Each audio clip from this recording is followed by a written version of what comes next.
learning solution for UPSC and state PCS examinations। दोस्तों, जैसा कि आपको पता होगा कि आज 1 फरवरी है एंड 1 फरवरी को आज आपको इंटरिम बजट पेश किया गया है। तो इंटरिम बजट या अंतरिम बजट जो है ये आपको पेश किया गया है और ये किस तरीके से बाकी बजट से जो रेगुलर बजट होता है उससे कैसे डिफरेंट होता है ये मैंने आपको प्रीवियस वीडियो में कवर किया है। मैं आज यहाँ पे कवर करूँगा कि इंटरिम बजट में क्या क्या चीज़ें पेश करी गई और वो हमारे एग्जाम पर्सपेक्टिव से अपने लिए कैसे इंपॉर्टेंट हो सकता है। तो मैं एग्जाम पर्सपेक्टिव से रिलेटेड जो डिस्कशन है वो करने का आपको यहाँ पे प्रयास करूँगा। अब जैसा कि आपको पता होगा कि इंटरिम बजट में जो है यहाँ पे मेजर पॉलिसी अनाउंसमेंट करी नहीं जाती हैं कुछ जनरली, ठीक है। तो आपको क्योंकि नई गवर्नमेंट है वो जो आपको जून जुलाई तक आएगी, तो जब आएगी तो वो अपना रेगुलर बजट जो है वो आपको प्रस्तुत करेगी। साथ ही साथ यहाँ पे आपको पता होगा कि इकोनॉमिक सर्वे भी जो है इस साल में अभी रिलीज नहीं किया गया है। तो नॉर्मली इकोनॉमिक सर्वे जो है वो बजट से एक दिन पहले रिलीज कर दिया जाता है, अभी वो रिलीज हुआ नहीं है। तो जो डेटा है वो डेटा जो गवर्नमेंट के साइड से मिले हुए हैं नॉर्मली हमारे पास वही डेटा है। इकोनॉमिक सर्वे और बजट जो रेगुलर तौर पर आएगा वो आपको आएगा आफ्टर द इलेक्शन। तो लोकसभा के जब इलेक्शंस हो जाएंगे उसके बाद आपको मिलेंगे, तो उसी को आपको जो है that is the full fledge budget will be presented. अभी जो बजट आया है हम उसमें क्या क्या चीज़ें जो है आपको फाइनेंस मिनिस्टर ने दी है, क्या क्या डेवलपमेंट हुआ है, हम उसको समझने का प्रयास करेंगे and specially from our UPSC exams perspective, ठीक है। सो लेट्स स्टार्ट कि क्या क्या चीज़ें हैं। तो सबसे पहले जो है कि भाई बजट डॉक्यूमेंट्स जो हैं, तो कौन कौन से बजट के डॉक्यूमेंट्स यहाँ पे पेश किए जाते हैं। तो आप ध्यान रखें कि एक तो आपको फाइनेंस मिनिस्टर्स की बजट स्पीच जो होती है, तो फाइनेंस मिनिस्टर ने स्पीच दिया आपने 1-1.5 घंटे का, वो आपने देखा होगा। इसके अलावा एनुअल फाइनेंशियल स्टेटमेंट, इसमें आपको होता है कि भाई कितना हमारा इनकम कितना हुआ है और कितना हम एक्सपेंडिचर करने वाले हैं, उसको लेकर के जो जानकारी होती है that is the annual financial statement.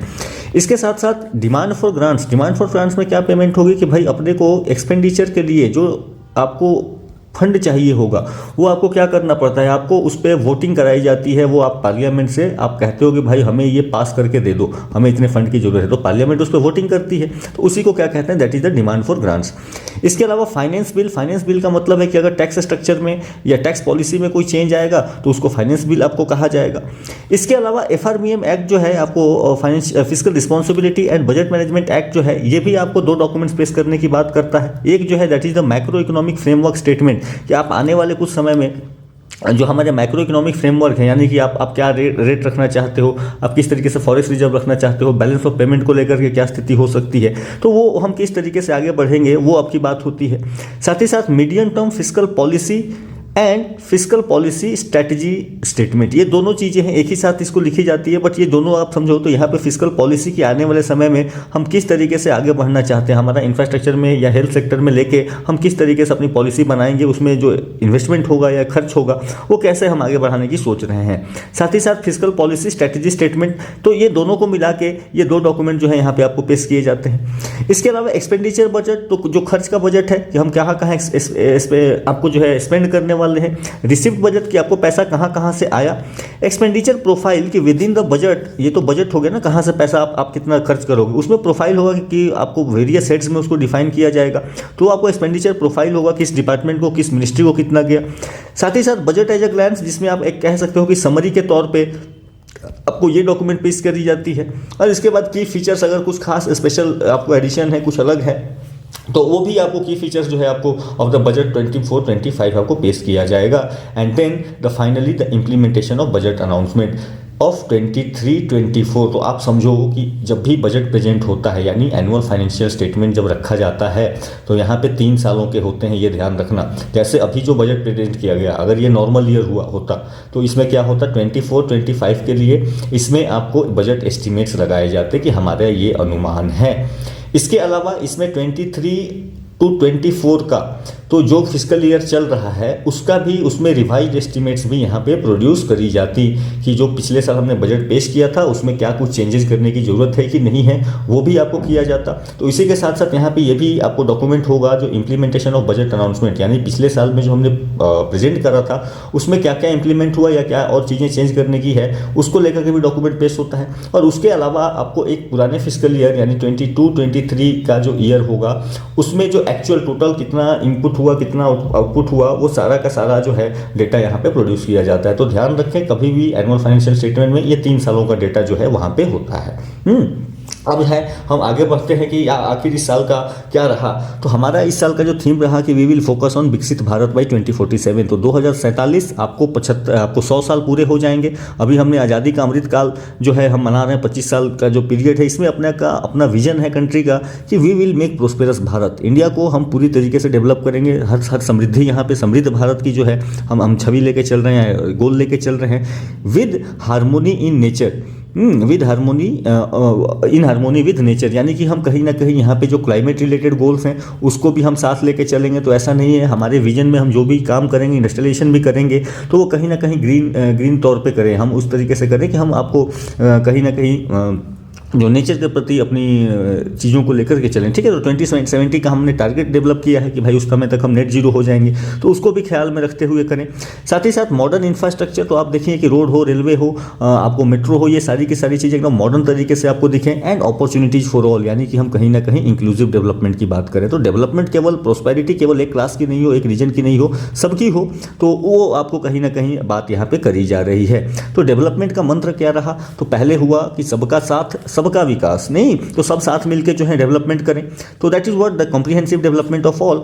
अभी जो है आगे इसको करा गया कि भाई सबका साथ सबका विकास एंड सबका विश्वास, सबको भरोसा हो कि हम जिस रास्ते पे चल रहे हैं वो सही होने जा रहा है, हम इंडिया को डेवलप कर लेंगे। और इसमें जो है आपको फिर से एक चीज़ ऐड करी गई कि इसको लेकर के हम इसको आगे अब कहाँ जाएंगे, हम लेके जाएंगे डेवलप्ड इंडिया एट 2047, कि हमें भारत को एक विकसित राष्ट्र बना देना है बाय 2047। तो जब हमारे 100 साल पूरे हों तो भारत एक विकसित राष्ट्र के रूप में जो है आपको दुनिया के पटल पे खड़ा हो। और इसमें जो ट्रिनिटी है वो ट्रिनिटी क्या होगी? डेमोग्राफी। तो आप देखो कि भारत के पास आज के डेट में सबसे यंगेस्ट पॉपुलेशन है पूरे वर्ल्ड में। तो हमारी डेमोग्राफी आप जो है आप देखोगे बहुत, आपको ऑलमोस्ट 50% लोग जो हैं वो आपको वर्किंग एज पॉपुलेशन में। इतनी ये आपको जो अपॉर्चुनिटी है ये कभी कभी मिलती है किसी देश को, आने वाले 400-500 सालों में शायद फिर ये मौका मिले ना मिले। तो अपने पास ये डेमोग्राफी, हमारी जो पॉपुलेशन वो काफ़ी यंग है, वो वर्किंग एज पॉपुलेशन में है, तो ये हमारे पास चांसेस हैं। साथ ही साथ डेमोक्रेसी है हमारे पास। हम बाकी कंट्रीज़ की तरह या जो है हमारे यहाँ सबको आज़ादी है, सब ग्रोथ कर सकते हैं। ठीक है, साथ ही साथ डाइवर्सिटी हमारे पास, आप देखिए लैंग्वेज की, रिलीजन की, रीजन की, इतनी डाइवर्सिटी है हमारे पास। इन सभी को साथ लेते हुए हमें कहीं ना कहीं हमको क्या करें, यहाँ पे सभी लोग प्रयास करें और सभी प्रयास करके हम कहाँ लेके चलें, तो डेवलप्ड इंडिया, यानी कि सबका साथ सबका विकास, सबका विश्वास और साथ में सबका प्रयास। तो हम अपने जहाँ हम खड़े हों वहीं से हिंदुस्तान बनाएं और वहीं से हिंदुस्तान बना के डेवलप्ड इंडिया की तरफ ले चलने का हम प्रयास करते हैं। अब यहाँ पे जो है कि पीपल सेंट्रिक इंक्लूसिव डेवलपमेंट की कैसे ये जो डेवलपमेंट हो, तो डेवलपमेंट का मतलब केवल राष्ट्र के डेवलपमेंट का मतलब क्या कि भाई लोगों का भी डेवलपमेंट हो, ये हर एक इंसान को, जो भी इस देश के सिटीजन हैं उनकी तरक्की हो। और इसी वजह से गवर्नमेंट ने कुछ इनिशिएटिव्स की बात करी यहाँ पे, जैसे substantive development of all forms of infrastructure. तो इंफ्रास्ट्रक्चर डेवलपमेंट करना क्या है, क्या फिजिकल भी, डिजिटल भी और सोशल भी। तो फिजिकल कहने का मतलब आप इंफ्रास्ट्रक्चर, रोड बना रहे हो, पोर्ट्स बना रहे हो, रेलवे बना रहे हो। डिजिटल जैसे आप देखो कि हमने यूपीआई बनाया, हम डिजिटल पेमेंट, आपको जो है आपको जैम ट्रिनिटी की हमने बात करी, तो ये क्या है, ये this is the digital infrastructure. हमने कोविन को डेवलप किया, सबको इम्यूनाइजेशन किया, तो these are what digital infrastructure. आज के डेट में आपको जो है ई नैम जैसी सुविधाएं आपको उपलब्ध हैं, तो these are what digital infrastructure.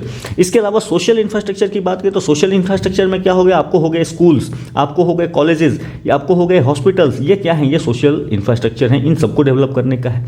साथ ही साथ हमने digital public infrastructure promoted formalisation and financial inclusion. इसकी करने की बात की आप याद करो, ये G20 का वन ऑफ द थीम हुआ करता था कि भाई डिजिटल पब्लिक इंफ्रास्ट्रक्चर पे फोकस करें। तो भारत ने जब चेयर किया था इसको, तो हमने जब दुनिया को कहा कि अपने को ऐसा करना है, तो हमें ही शुरुआत करनी है। और हमने इसमें कहीं ना कहीं बात करेगी फॉर्मलाइजेशन। तो फॉर्मलाइजेशन का मतलब क्या, आज देखो आज की डेट में जो है आपको सिंगल विंडो क्लियरेंसेज मिलते हैं, आपको कोई भी स्टार्टअप करना हो आपको सिंगल विंडो क्लियरेंस मिलेगा।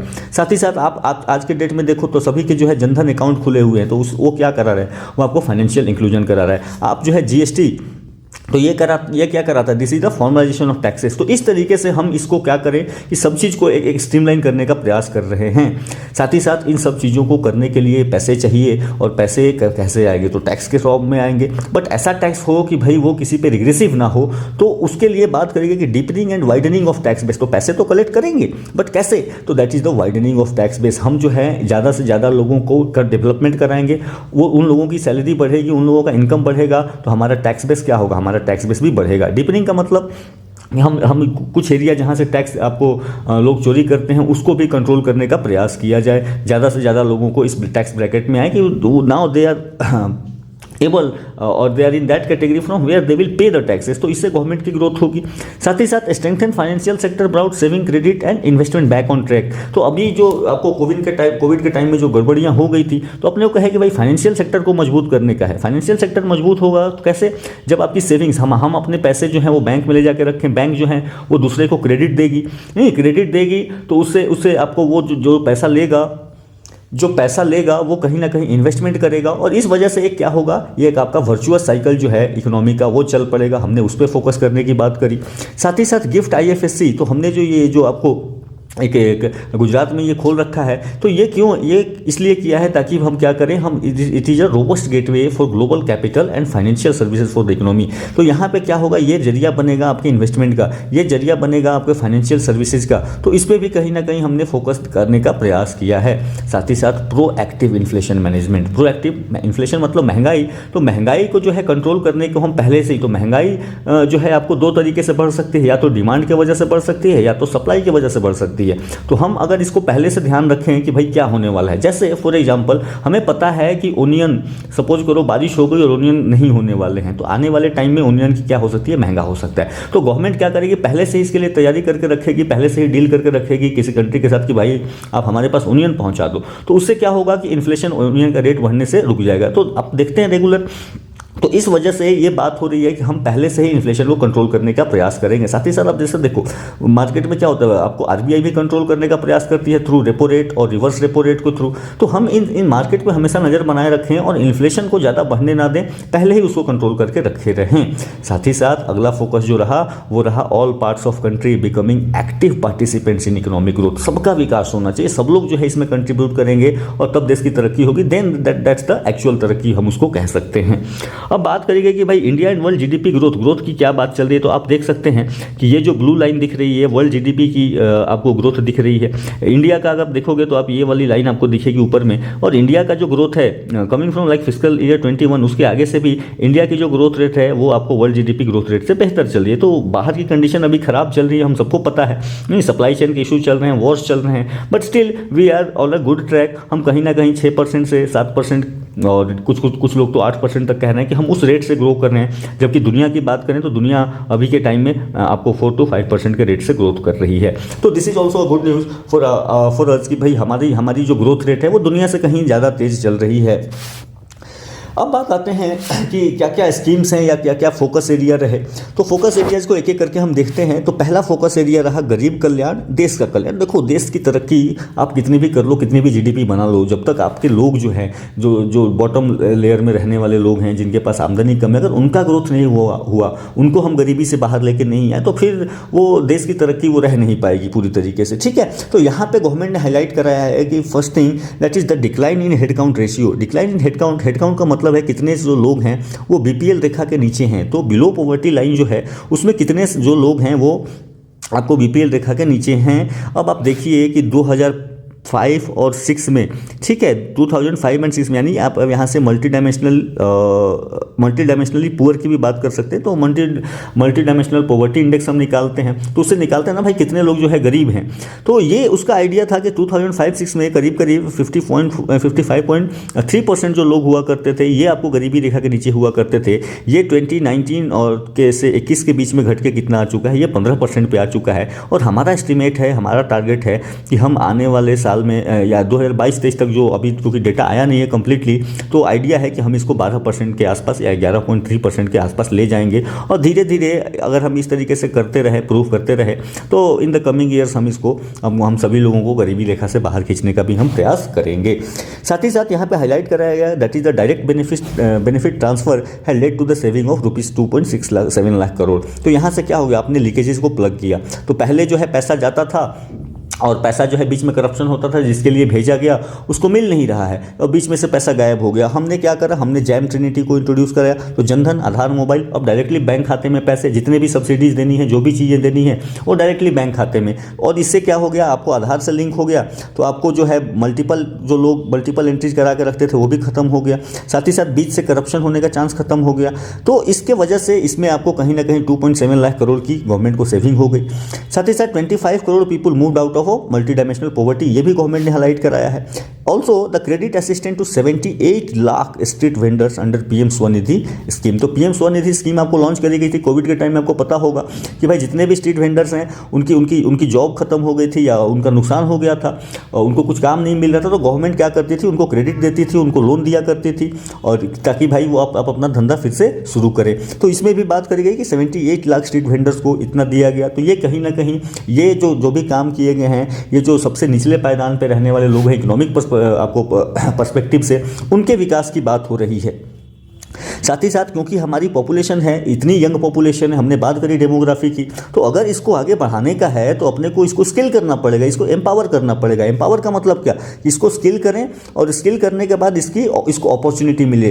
तो आप एम्पावरिंग का मतलब क्या कि आप कैपेसिटी डेवलप करें और साथ ही साथ उसको अपॉर्चुनिटी मिले, और इसी के लिए 1.4 crore youth trend under skill India mission. तो लोगों को डिफरेंट स्किल्स इसमें ट्रेनिंग की बात करी गई। साथ ही साथ fostering entrepreneurial aspiration of youth, 43 crore loan sanction under PM मुद्रा योजना। अब आप समझो पीएम मुद्रा योजना क्या है, ये आपको लोन डिफरेंट कैटेगरीज में लोन देती है नहीं। तो यहाँ पे आपको जो किशोर, शिशु एंड तरुण करके जो 3 कैटेगरीज में लोन है, तो आप उससे क्या कर सकते हैं, अपना बिजनेस शुरू कर सकते हैं। तो अपना बिजनेस, ये एंटरप्रेन्योरशिप की जो बात करी गई कि भाई देखो जॉब्स लिमिटेड है, गवर्नमेंट सेक्टर में जॉब्स लिमिटेड होंगी, बट हम खुद का व्यवसाय शुरू कर सकते हैं, हम खुद जो है कुछ नए तरीके से सोचने का प्रयास कर सकते हैं। और इसके लिए गवर्नमेंट ने करीब 43 करोड़ लोन्स जो हैं सैंक्शन किए हैं, और डिफरेंट लोगों ने अपने बिजनेस को स्टार्ट करने का या उसको आगे बढ़ाने के लिए ये चीज़ें इनको मिली है। साथ ही साथ यहाँ पे बात हुई है increase in PM Shri budget allocation. तो ये पीएम श्री क्या है, दिस इज द प्रधानमंत्री school for rising India, this is school for rising India. तो बात करी गई थी कि भाई नेशनल एजुकेशन पॉलिसी हम लेके आए हैं, तो हमें कुछ मॉडल स्कूल बनाने होंगे कि हम किस तरीके से अपनी नेशनल एजुकेशन पॉलिसी को बनाएंगे। और इसके लिए बात हुई थी करीब 14,500 स्कूल्स जो हैं वो सेटअप किए जाएंगे थ्रू आउट द इंडिया। ये जो स्कूल्स होंगे दे विल बी मॉडर्न, ये ट्रांसफॉर्मेशनल होंगे, और साथ ही साथ ये हॉलिस्टिक अप्रोच जो हमने बात करी थी नेशनल एजुकेशन पॉलिसी में, कि केवल रटना नहीं है, अपने को सीखना है, समझना है और उसको इंप्लीमेंट करना है। वो कहाँ सिखाया जाएगा, उसके लिए ये पीएमसी स्कूल बनाने की बात करी गई थी।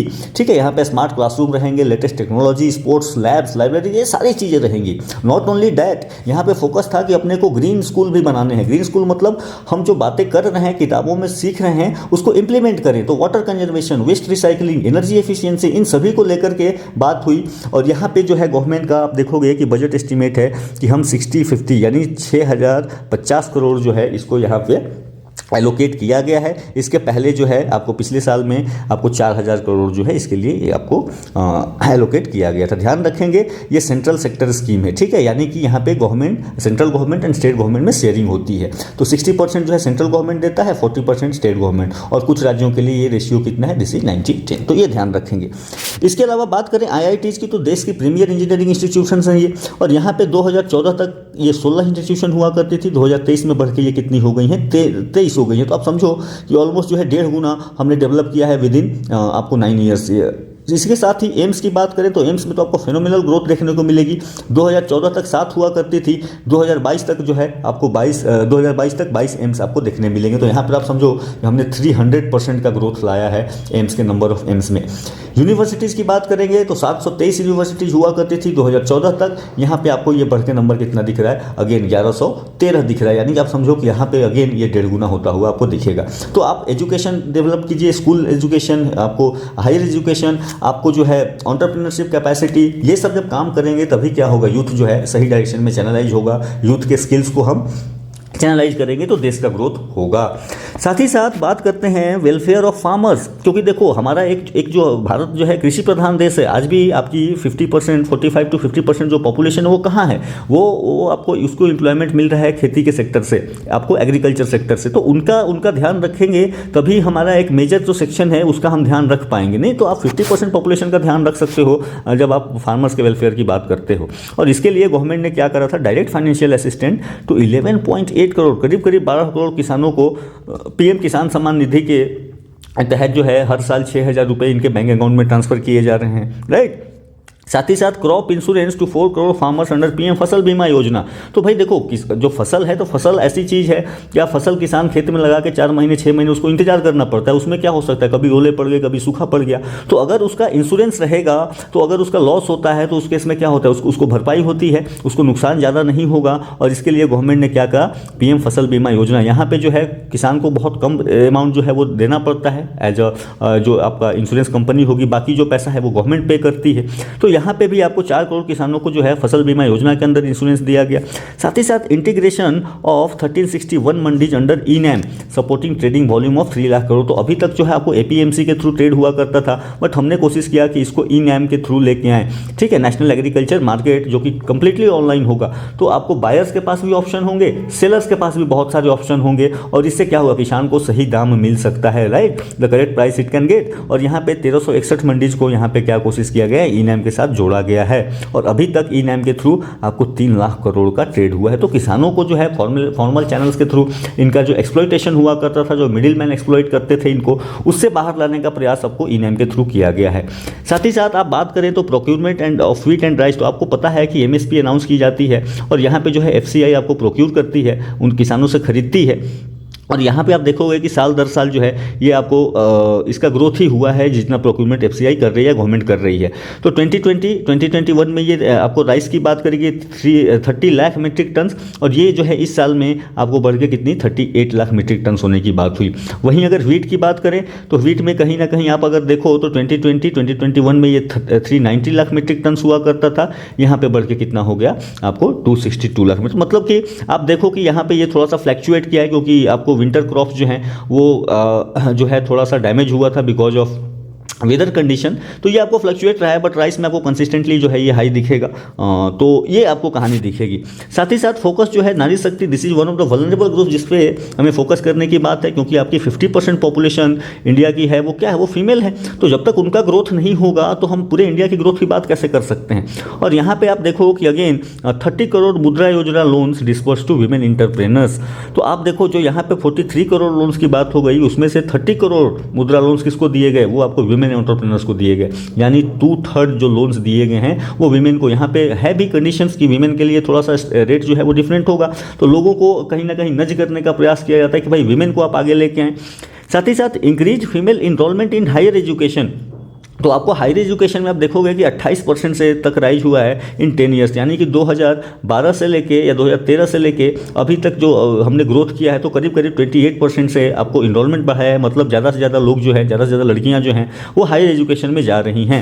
साथ ही साथ 43% of female enrollment in STEM courses. आप समझो स्टेम मतलब this is the science, technology, engineering and mathematics, ठीक है। अब नॉर्मली ट्रेडिशनल तौर पर लड़कियाँ जो है इन स्ट्रीम्स में नहीं जाती थी, वो आर्ट्स एजुकेशन में ह्यूमैनिटीज़ में जाती थी, बट गवर्नमेंट ने कोशिश करी है कि ज़्यादा से ज़्यादा वीमेन को आपको इस तरीके से जो टेक्निकल कोर्सेज हैं, science based, technology based, engineering based, उसमें लेके आया जाए। और ये नंबर जो है आप देखोगे वर्ल्ड में वन ऑफ द हाईएस्ट आपको दिखेगा, ठीक है। साथ ही साथ 1 crore women assisted by 83 lakh SHG to become Lakhpati Didi. तो लखपति दीदी क्या था, लखपति दीदी था कि भाई हम लड़कियों को क्या करेंगे, स्किल ट्रेनिंग करेंगे, उनको स्किल करेंगे, और स्किल करने से उनको बहुत सारे जॉब, ताकि उनको अपॉर्चुनिटी मिल सके। जैसे मान लो कि उनको प्लम्बिंग में ट्रेन कर लिया, ठीक है, वो प्लम्बिंग का काम सीख लें, या LED बल्ब मेकिंग का काम सीख लें, या आप मान लो कि ड्रोन उड़ाने का सीख लें, ड्रोन मेंटेनेंस का सीख लें। तो इससे क्या होगा, उनको कमाई होगी। और हमने बात करी कि भाई जो है पहले कि 1 करोड़ वीमेन को आपको ये ट्रेन किया गया, और मेनली यहाँ पे टारगेट है कि कम से कम इनकी एनुअल इनकम साल में कम से कम ये 1 लाख रुपए जरूर कमा लें।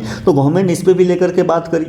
साथ ही साथ rise in female labour force participation rate, तो कितनी परसेंट वीमेन जो है वो काम कर रही हैं और लेबर फोर्स में उनका पार्टिसिपेशन कितना है। तो 2017-18 में ये 23% के पास हुआ करता था, अभी जो है ये बढ़ के आपको 37% के आसपास में आपको दिख रहा है। ये दोनों कंबाइंड है, रूरल एंड अर्बन कंबाइंड है, और डेटा आएगा तो हम देखेंगे कि रूरल का क्या है, अर्बन का क्या है। बट द कंबाइंड फॉर्म में आपको 37 यानी कि 1/3 से ज़्यादा पार्टिसिपेशन जो है आज की डेट में वीमेन का आपको हो रहा है इन द लेबर फोर्स। ठीक है, तो लेबर फोर्स ध्यान रखें, लेबर फोर्स मतलब वो लोग जो या तो जॉब कर रहे हैं या तो फिर वो जॉब की तलाश में है, तो उसको हम लोग कहीं ना कहीं लेबर फोर्स उस बेसिस पे हम लेबर फोर्स पार्टिसिपेशन रेट को डिफाइन करते हैं। इसके अलावा बात हुई कि भाई स्ट्रैटेजी क्या है, आगे आने वाले टाइम में हम क्या करेंगे। अभी तक तो हमने बात करी कि अभी तक किया क्या क्या, अब क्या करने का है अपने को, आगे कुछ नया क्या लॉन्च करने वाले हैं, तो उसको लेकर के बात करी गई कि अमृतकाल, तो अमृतकाल चल रहा है 25 सालों के लिए। इसमें स्ट्रैटेजी क्या होगी हमारी, तो पहली स्ट्रैटेजी पे फोकस किया गया सस्टेनेबल डेवलपमेंट, कि अपने को डेवलपमेंट तो करना है बट ऐसे करना है कि फ्यूचर पे को किसी तरीके का नुकसान ना हो, उसके हितों का ध्यान रखते हुए अपने को डेवलपमेंट करने का है। अब इसमें बात हुई है commitment to meet net zero by 2070। आप याद करो कि हमने जो बात करी थी जो है कि भाई COP26 हुआ था, और COP26 में हमने क्या कहा था, वी हैड टोल्ड, जो ग्लासगो समिट हुआ था, कि हम 2070 तक जो है वो नेट जीरो हो जाएंगे, यानी कि हमारा जो आपको कार्बन डाइऑक्साइड या जो ग्रीन हाउस गैसेज का एमिशन है that will be equal to कि उतना हम उसको कैप्चर कर लें, नहीं हम एक्स्ट्रा कुछ आपको इन्वायरमेंट में नहीं करेंगे कंट्रीब्यूट। तो ये हमने बात करी थी commitment to meet net zero, और इसको ध्यान में रखते हुए बात करी गई viability gap funding for wind energy. तो आपको कम करना है, तो मान लो हमारे यहाँ इलेक्ट्रिसिटी किससे प्रोड्यूस होती है, कोल से प्रोड्यूस हो रही है अगर ज़्यादातर, तो कोल से प्रोड्यूस हो रही है, हम उसको विंड एनर्जी में लेके आएंगे। विंड एनर्जी या renewable energy, but wind energy के फार्म्स को सेटअप करने के लिए आपको कॉस्ट लगेगा, आपको महंगा पड़ेगा। तो स्टार्टिंग पीरियड में गवर्नमेंट ने कहा कि चलो भाई जहाँ से हम इसको सेटअप करने में मदद करेंगे, तो जो भी कंपनीज है, तो कंपनीज अगर सक्षम है कि 40% दे पाएंगे तो 60% फंड जो है वो अभी के लिए गवर्नमेंट देगी। इसी को वायबिलिटी गैप फंडिंग कहते हैं, इसको भी अनाउंस किया गया। साथ ही साथ setting up of coal gasification and liquefaction capacity, तो कोल जो है वो कोल क्रूड फॉर्म में ना आके उसको गैसीफाई किया जाए या लिक्विफाई किया जाए, और वहाँ से जो है हम उसको चैनलाइज करेंगे टू आवर एनर्जी सोर्सेज। साथ ही साथ phased mandatory blending of CNG, PNG and compressed biogas. तो आप देखोगे कहीं ना कहीं ब्लेंडिंग की बात करी गई है, that is the compressed natural gas, आपको purified natural gas and the biogas. इन सबको जो है ब्लेंडिंग करी जाए। तो बायोगैस जो है, जैसे आप देखो कि बहुत सारी चीज़ों से जो आपको बायोगैस प्रोड्यूस होता है, जो वेस्ट मटेरियल है, तो उसको हम CNG के साथ मिक्स करेंगे तो क्या होगा, हमारी CNG जो हमें बाहर से इंपोर्ट करना पड़ता है उसकी बचत होगी, राइट। साथ ही साथ financial assistance for procurement of biomass aggregation machinery. तो आप बायोमास एग्रीगेशन जो इकट्ठा करने के लिए जो मशीनरी आपको चाहिए, उसके लिए, क्योंकि वो भी महंगे हैं तो गवर्नमेंट ने क्या कहा है, गवर्नमेंट है told that we will give the financial assistant. ये हमारा फोकस रहा है, ठीक है। साथ ही साथ हमने बात करी है रूफ टॉप सोलराइजेशन की, यानी कि छतों पर हम क्या करेंगे, लोगों के छतों पे आपको सोलर प्लेट्स लगाए जाएंगे जिससे कि बिजली पैदा हो, and 1 crore household will be enable to obtain up to 300 units of free electricity per month. तो इस हिसाब से करी जाएगी, कम से कम 1 करोड़ घर के जो लोग हैं उनको कम से कम 300 units of free electricity per month उनको उतना अवेलेबल हो, तो वो आपको स्कीम में आएगा कि कितना करने का है, कैसे करने का है। और ये आपको प्राइम मिनिस्टर ने पहले ही अनाउंस किया था 22 आपको जनवरी को कि भाई रूफटॉप सोलराइजेशन का जो है स्कीम आपको चलेगा, इसको बजट में आपको लेके आया गया। साथ ही साथ यहाँ पे जो सरप्लस इलेक्ट्रिसिटी होगी तो वो सेल भी कर सकते हैं। तो इस तरीके का गवर्नमेंट का प्रोग्राम है कि लोगों को जो है हम बिजली जो है रिन्यूएबल के तौर पे उपलब्ध कराएं। साथ ही साथ adoption of E buses for public transport network. तो ई बसेज, ठीक, इलेक्ट्रिक बसेज होगी जो आपको बिजली पे चलेंगी, तो इससे हम क्या करेंगे, एमिशंस को कम करने की तरफ सोच रहे हैं, ठीक है। इसके अलावा strengthening e vehicle ecosystem bye supporting manufacturing and charging. तो गवर्नमेंट का फोकस जो है आपको ई व्हीकल पे है। आपको याद होगा फेम स्कीम चल रही है, ठीक है। तो फेम स्कीम जो है उसके अंदर है कि भाई अपने को इलेक्ट्रिक व्हीकल्स जो है इंडिया में उसका परसेंटेज बढ़ाने का है, बट उसके लिए जो आपको मैन्युफैक्चरिंग बढ़ाना होगा। इंडियन कंपनीज बहुत लिमिटेड अभी प्रोड्यूस कर रही हैं, तो वो धीरे धीरे बढ़ रहा है, उसको भी सपोर्ट करेंगे। साथ ही साथ चार्जिंग इंफ्रास्ट्रक्चर बढ़ाएंगे। जब चार्ज करने आसान होंगे तो लोग क्या करेंगे, ज़्यादा से ज़्यादा ई व्हीकल्स को अडॉप्ट करेंगे। इसके अलावा new scheme of bio manufacturing and bio foundry to be launch to support environment friendly alternatives. तो bio manufacturing and bio foundry मतलब जहाँ से कम एमिशन से आपको क्या हो सके, आपको प्रोड्यूस किया जा सके। साथ ही साथ जैसे मान लो कि वेस्ट कलेक्शन, जैसे प्लास्टिक आपको जो है वो आपको वेस्ट कलेक्ट होता है। तो कलेक्ट होता है तो उसको हम कैसे आपको सस्टेनेबल तरीके से उसको रिसाइकल करके यूज कर सके, उसकी बात करते हुए गवर्नमेंट ने कहा है कि भाई हम इन्वायरमेंट फ्रेंडली तरीके से इसको करने का प्रयास करेंगे। इसके अलावा percentage increase in non fossil fuel installed electricity capacity. तो पहले जो है ये आपको नॉन फॉसिल फ्यूल से 30.4% प्रोड्यूस हुआ करता था 2004 में। 2014 तक ये बढ़ के 32 पॉइंट हुआ, बट उसके बाद हमने फेनोमिनल ग्रोथ करने का प्रयास किया, दैट इज द 43.9%। तो यानी कि आज की डेट में आपका 44% जो बिजली है वो नॉन फॉसिल फ्यूल सोर्सेज से प्रोड्यूस करी जाती है। साथ ही साथ greater than more than 10 crore LPG connection release under प्रधानमंत्री ऊर्जा योजना। ठीक है, तो आपको जो है यहाँ पे इन्होंने करीब करीब 10 करोड़ से ज़्यादा लोगों को एलपीजी कनेक्शन प्रोवाइड किए हैं। तो इससे जो है आप कहीं ना कहीं बायोमास बर्निंग नहीं कर रहे हो। साथ ही साथ वीमेन के हेल्थ को लेकर के सुधरने का प्रयास होगा इससे। नहीं, इसके अलावा 36.9 करोड़ एलईडी बल्ब्स जो दिए गए, ताकि ये एनर्जी एफिशिएंट बल्ब हैं। तो पहले पीला वाला बल्ब हम लोग जलाते थे, उसमें एनर्जी ज़्यादा खपत होती थी। ये एलईडी बल्ब जो है ये एनर्जी एफिशिएंट हैं, तो इसको दिया गया। इसके अलावा 72.2 lakh LED tube lights and 23.6 lakh energy efficient fans under Ujala scheme. तो उजाला स्कीम में क्या है कि भाई एनर्जी एफिशिएंट जो आपको इक्विपमेंट्स हैं उसको डिस्ट्रीब्यूट कराया जाए। तो ये आप एलईडी ट्यूब लाइट्स और आपको जो फैंस हैं वो चीज़ें आपको डिस्ट्रीब्यूट कराई गई हैं। साथ ही साथ 1.3 करोड़ एलईडी आपको जो है स्ट्रीट लाइट्स, तो स्ट्रीट लाइट जो है उसको भी रिप्लेस करके एलईडी किया जाए under the street lighting national programme. ठीक है, तो स्ट्रीट लाइटिंग नेशनल प्रोग्राम जो चल रहा है कि हमें एलईडी से रिप्लेस करना है, तो उसमें भी आपको करीब करीब इतने 1.3 करोड़ एलईडी जो है स्ट्रीट लाइट्स वो अभी तक आपको किए जा चुके हैं। इससे आगे अगर आप चलोगे इंफ्रास्ट्रक्चर एंड इन्वेस्टमेंट की बात करें तो यहाँ पे जो है अभी बात करी गई है कि implementation of 3 major railway corridor programmes. यहाँ पे पीएम गति शक्ति के अंदर में 3 नए तरीके के आपको रेलवे कॉरिडोर्स डेवलप किए जाएंगे। इसकी डिटेल जो है अभी आगे आने वाले टाइम में और क्लियर होगी कि ये कैसे कैसे होंगे। ठीक है, इसके अलावा promotion of foreign investment via bilateral investment treaty to be negotiated, क्योंकि भाई हमें ग्रोथ करना है तो हम बाहर से भी पैसे मंगाएं, बाहर से लोग इन्वेस्टमेंट करें, तो उससे हमारे एम्प्लॉयमेंट भी होगी जनरेट, हमारी जीडीपी भी बढ़ेगी। तो उसके लिए गवर्नमेंट ने कहा कि हम बायलैटरल तौर पे मतलब एक देश से दूसरे देश जो है मिलके बातें करेंगे और बात करके वी विल ट्राई कि ज़्यादा से ज़्यादा हमारे यहाँ इन्वेस्टमेंट आपको लाया जा सके थ्रू द गवर्नमेंट रूट और through the private route as well. इसके अलावा expansion of existing airports and comprehensive development of new airports under Udan scheme. तो उड़ान स्कीम आप पूरे देश का आम नागरिक हम कोशिश कर रहे हैं कि बाकी जो है आपको छोटे छोटे शहरों को भी हम कहीं ना कहीं एयर से आपको कनेक्ट करें। तो उसके लिए भी हो गई है कि भाई एयरपोर्ट्स को जो है अभी एग्जिस्टिंग एयरपोर्ट हैं यहाँ पे कैपेसिटी कंजेशन चल रहा है, उसको भी बढ़ाने का काम है। तो आप देखो, आपने देखा होगा कुछ दिन न्यूज़ में पहले कि भाई दिल्ली का एयरपोर्ट पर इतनी भीड़ हो जा रही है कि 6 घंटे पहले चेकआउट करना पड़ रहा है, चेक इन करना पड़ रहा है, राइट। अब यहाँ पे गवर्नमेंट ने कहा कि इनको भी आपको क्या करेंगे, इनकी कैपेसिटी एक्सपेंशन कराएंगे। साथ ही साथ comprehensive development of new airport, तो ऐसे इलाके जहां एयरपोर्ट नहीं है तो वहां पे भी हम क्या करेंगे, उनको भी एयर से कनेक्ट करने का प्रयास करेंगे। साथ ही साथ प्रमोशन ऑफ अर्बन ट्रांसफॉर्मेशन विया मेट्रो रेल एंड नमो भारत। तो आप देखो कहीं ना कहीं पब्लिक इंफ्रास्ट्रक्चर यानी कि आप कह सकते हो पब्लिक ट्रांसपोर्टेशन को डेवलप करने का प्रयास यहाँ पे हो रहा है। तो नमो भारत क्या है, this is a new type of train जिसको आपको कहते हैं ईएमयू ट्रेन। ठीक है, तो ये ईएमयू ट्रेन है, इलेक्ट्रिक मल्टीपल यूनिट ट्रेन जो है, इसको आपको डेवलप करने का प्रयास किया जाएगा। ये ज़्यादा एफिशिएंट है, ज़्यादा तेज भी हैं, करीब करीब 180 किलोमीटर की रफ्तार से ये चल सकती हैं। तो आपको जो इंटरसिटी कनेक्शन आपको जो है वो बेहतर डेवलप किया जा सकता है उन रीजन में जहाँ पे आसपास में सिटीज़ हैं बड़ी बड़ी, जैसे दिल्ली हो गया। साथ ही साथ मेट्रो रेल जो है उसको डेवलप करने का प्रयास किया जाएगा। अब अगर यहाँ पे देखो तो गवर्नमेंट जो है कैपिटल एक्सपेंडिचर पे लेके काफ़ी खर्च कर रही है। अब कैपिटल एक्सपेंडिचर की अगर बात करोगे तो कैपिटल एक्सपेंडिचर के अपने फ़ायदे हैं। आप जब कैपिटल एक्सपेंडिचर करते हो तो एक तो आप लॉन्ग टर्म एसेट्स क्रिएट करा रहे हो, नहीं एसेट्स क्रिएट कराओगे तो ये फ्यूचर में ये क्या करता है, ये आपको पुश करता है, आपके जीडीपी ग्रोथ को एक्स्ट्रा पुश करता है, राइट। अब यहाँ पे आप बात करोगे कैपिटल एक्सपेंडिचर अगर लाख करोड़ की बात करें तो करीब करीब यहाँ पे हम आपको 11-12 लाख करोड़ को जो है वो टच कर रहे हैं, राइट। अगर परसेंटेज ऑफ जीडीपी की बात करें तो it's around 9 to 10% of the GDP जो आपको देखने को मिलेगा। तो हमारे घर में मान लो कि 100 रुपये आ रहे हैं तो 100 रुपये में से 10 रुपये हम ऐसा खर्च करें जहां से आगे हम फर्दर इनकम जनरेट कर सके। ठीक है, तो वो क्या होगा, वो आपको फ्यूचर में और आपके ग्रोथ में मदद करेगा। साथ ही साथ आप रोड्स बनाओगे, रेलवेज बनाओगे, इंफ्रास्ट्रक्चर बनाओगे तो वो इकोनॉमी को पुश करता है, इकोनॉमी को और क्या करता है, इकोनॉमी को तेज करने में मदद करता है, राइट। इसके अलावा डबलिंग ऑफ एफडीआई इनफ्लो, तो फॉरेन डायरेक्ट इन्वेस्टमेंट जो है वो कितना आया, तो आप देखिए कि 2005 से 14 के बीच में दिस वाज ऑलमोस्ट $298 बिलियन। यहाँ पे 2014 to 23 के बीच में ये कितना हो गया है, ऑलमोस्ट $596। तो ठीक है, तो ऑलमोस्ट डबल के पास जो है हम पहुँच रहे हैं। डबल से ज़्यादा ही हो गया है। दैट इज़ द इन्वेस्टमेंट आपको देखने मिलेगा एफडीआई, यानी मार्केट के तौर पे इंडिया को इन्वेस्टमेंट डेस्टिनेशन के तौर पे दुनिया इंडिया को रिकॉग्नाइज कर रही है।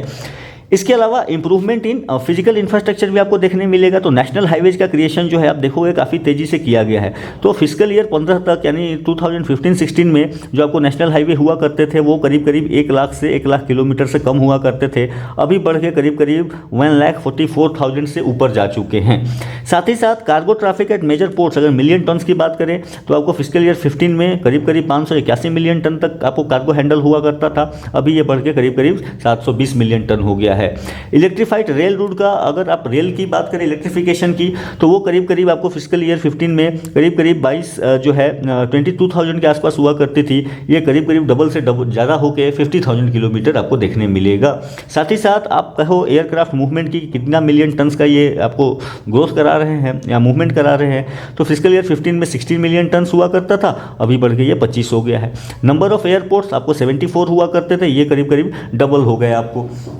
तो ये जो है आप देखो कि हम फिजिकल इंफ्रास्ट्रक्चर में, ये आप डेटा यूज़ कर सकते हो जब भी आपको आंसर वगैरह लिखना हो कि हमने फिजिकल इंफ्रास्ट्रक्चर पे किस तरीके से हम काम कर रहे हैं। सो दिस सोच कि भाई इंडिया जो है अपने इंफ्रास्ट्रक्चर को लेकर के काफ़ी अपने काम कर रहा है कि अपने को इन्वेस्टमेंट डेस्टिनेशन बनने का है, लोगों की मूवमेंट को ईजी करना है। ठीक है, ये कहानी अभी तक हमने देखी। अब आप आगे बढ़ेंगे और आगे बढ़ के समझने का प्रयास करेंगे कि और क्या चीज़ें जो है वो हो रही हैं। अब बात हुई कि भाई तीसरी जो बात करी गई इंक्लूसिव डेवलपमेंट की, कि डेवलपमेंट अपने को कैसे करने का है। तो आपको पता होगा एस्पिरेशनल डिस्ट्रिक्ट प्रोग्राम जो है वो लॉन्च करी गई थी, राइट। एस्पिरेशनल डिस्ट्रिक्ट प्रोग्राम आपको 2018 में लॉन्च करी गई थी, और यहाँ पे बात था कि जो देश की पिछड़ी डिस्ट्रिक्ट्स हैं, जहाँ पे कि डेवलपमेंट थोड़ा कम रहा है, उनको क्या किया जाए, उनको डेवलप किया जाए, एक मिशन मोड में डेवलप किया जाए। और इसके बीच में जो पर्पस हुआ करता था या जो स्ट्रेटजी हुई वो ये हुई कि आप इनको वेरियस पैरामीटर पर रैंक कीजिए, जैसे हेल्थ पे हो गया, आपको न्यूट्रिशन पे हो गया, एजुकेशन का स्टेटस क्या है, वहाँ पे बेसिक इंफ्रास्ट्रक्चर का स्टेटस क्या है, या पॉवर्टी क्या है, और इस बेसिस पे इनको रैंक किया जाता था। और जो डिस्ट्रिक्ट आपको पिछड़े आते थे, इनको रेगुलरली इन पे काम किया जाता था, कोलैबोरेशन होता था आपको, ठीक है। डिफरेंट मिनिस्ट्रीज और स्टेट गवर्नमेंट, सेंट्रल गवर्नमेंट, ये सारे मिलकर होता था कि भाई अपने को इन डिस्ट्रिक्ट्स को क्या करने का है, आपको पुश करने का है, और पुश करेंगे, इनको डेवलप करेंगे। तो ये अंडर डेवलप डिस्ट्रिक्ट्स को पुश करके डेवलप करने का जो प्लान हुआ आपको मिशन मोड में, वो एस्पिरेशनल डिस्ट्रिक्ट प्रोग्राम के थ्रू हुआ था, ठीक है। In the faster acid states in faster development including employment generation, तो उनका भी ग्रोथ करने का है। अब यहाँ पे जो बात आपको डेटा दिया गया है कि जो एस्पिरेशनल डिस्ट्रिक्ट्स हैं, 112 एस्पिरेशनल डिस्ट्रिक्ट हैं, इसमें क्या हमें कुछ डेटा यहाँ से मिलेगा। तो आप देखो कि percentage of women registered for antenatal care with in first trimester. तो एंटीनेटल केयर यानी जो बच्चे होने वाले होते हैं उस टाइम में, तो पहले ये 68% हुआ करता था रजिस्ट्रेशन, अब इसको बढ़ा के हमने कितना किया है 89%। तो विद इन 5 ईयर्स जो है हमने इसको बढ़ाने का प्रयास किया है। साथ ही साथ नंबर ऑफ इनरोलमेंट्स अंडर प्रधानमंत्री जीवन ज्योति बीमा योजना। तो पीएम जीवन ज्योति बीमा योजना आपको पता होगा कि ये लाइफ इंश्योरेंस कवर है, नहीं आपको 2 लाख तक का ये आपको इंश्योरेंस देता है। कोई भी 18 से 50 साल के लोग जो है वो इसमें इनरोल करा सकते हैं। मात्र 330 रुपये की ये आपको जो है एनुअल प्रीमियम भी अवेलेबल होता है। तो पहले आप समझो कि कितने कम लोग थे, 1737 लोग थे, यहाँ पे करीब करीब ये बढ़ के 13,195। तो लोगों में जो है इंश्योरेंस को लेकर के भी जागरूकता बढ़ेगी। और आपके पास अगर इंश्योरेंस होता है तो कभी जो बुरे हालात आ जाते हैं, हेल्थ खराब हो जाती है या किसी की डेथ हो जाती है, तो वहाँ पे आपको जो है फैमिली को सपोर्ट एक तरीके से रहता है। साथ ही साथ हेल्थ की बात करें तो यहाँ पे गवर्नमेंट ने बात करी है कि सर्विकल कैंसर वैक्सीनेशन की बात करी गई। जो गर्ल्स हैं खास करके 9 से 14 साल के एज में, तो जब उनका वो एज होता है तो उस केस में बहुत बार जो है सर्विकल कैंसर बढ़ने के चांसेस हो जाते हैं। तो इसको लेकर के वैक्सीनेशन करने का भी प्रयास किया जाएगा। साथ ही साथ जो है यहाँ पे सक्षम आंगनवाड़ी एंड पोषण 2.0 इसको भी क्या किया जाएगा, इसको भी तेज किया जाएगा ताकि आपको न्यूट्रिशन डिलीवरी बेटर हो सके। Early childhood care and development पे भी फोकस किया जाएगा। नहीं तो सक्षम आंगनवाड़ी क्षेत्र हमने देखा है पोषण 2.0 लॉन्च किया गया था नए फॉर्म में। इसके अलावा यूविन प्लेटफॉर्म जो है, इसको जो हमने सक्सेस करी कोविन में, तो आपको याद होगा कोविड के टाइम में हमने प्लेटफॉर्म लॉन्च करी थी कोविन प्लेटफॉर्म। इसके थ्रू क्या किया था, हमने लोगों को इम्यूनाइज किया था और इसका एक कॉम्प्रिहेंसिव डेटाबेस हुआ करता था कि भाई किसको इम्यूनाइज किया गया, किसका बाकी है, किसका फर्स्ट डोज हुआ, किसका सेकेंड डोज हुआ, सर्टिफिकेट जनरेशन, ये सारे के सारे काम किए गए कोविन के थ्रू। तो हमने इसी को भी अपग्रेड करने का प्रयास किया और हमने नया प्लेटफॉर्म लॉन्च किया जिसको कहा गया है यूविन। अब यूविन के थ्रू क्या किया जाएगा, it is for immunization effort of mission Indradhanush to be rolled out. ये शुरू किया जाएगा और यहाँ से क्या होगा, यहाँ से ये होगा कि भाई आपको जो है जो हमारी वैक्सीनेशन को लेकर के जो प्लानिंग है, तो आप देखो बहुत सी चीज़ों का टीका लगता है बचपन से लेकर के, प्रेग्नेंट वीमेन से जब नए बच्चे पैदा होते हैं उनको टीका देना होता है।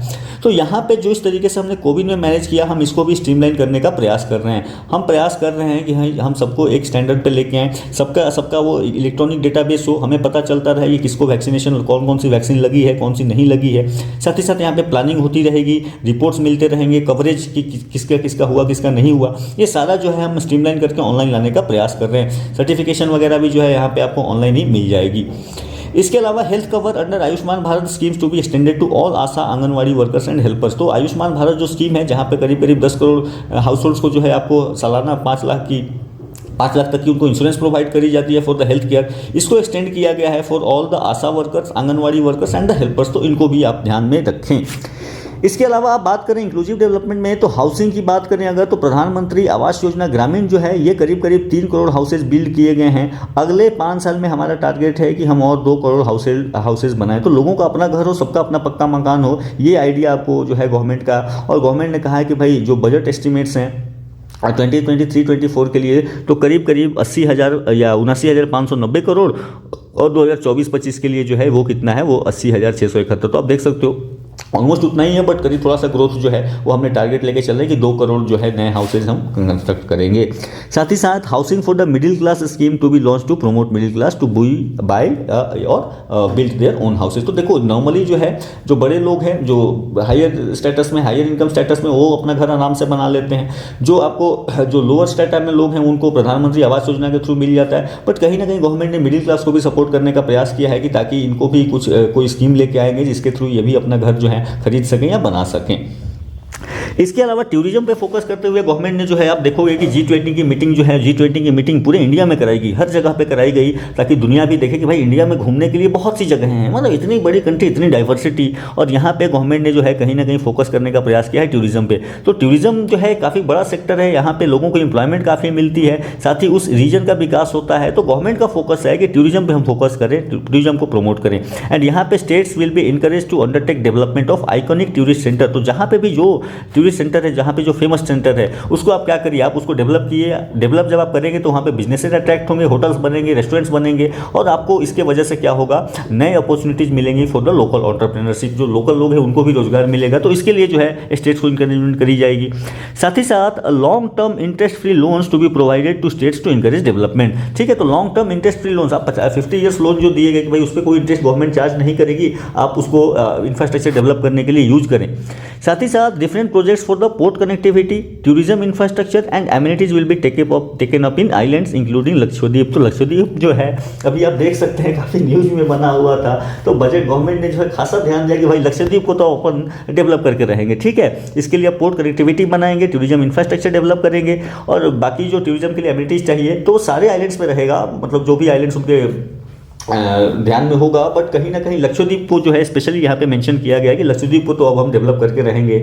ठीक है, साथ ही साथ अगर आप और आगे देखें तो आप देख सकते हैं कि जो एग्रीकल्चर एंड फूड प्रोसेसिंग को लेके गवर्नमेंट का क्या एजेंडा रहा है, तो गवर्नमेंट ने कहा है कि government will promote private and public investment in post harvest activity. तो भारत में एक समस्या है कि हमारी जो फसलें हैं वो बहुत बर्बाद होती हैं, चाहे वो फूड ग्रेन्स हो, चाहे वो हॉर्टिकल्चर हो। क्यों? क्योंकि हमारे पास सही फैसिलिटीज़ नहीं है, आपके पास कोल्ड स्टोरेज नहीं है, प्रोसेसिंग जल्दी नहीं हो पाती, उसके वजह से बहुत सारा फूड का वेस्टेज हो जाता है।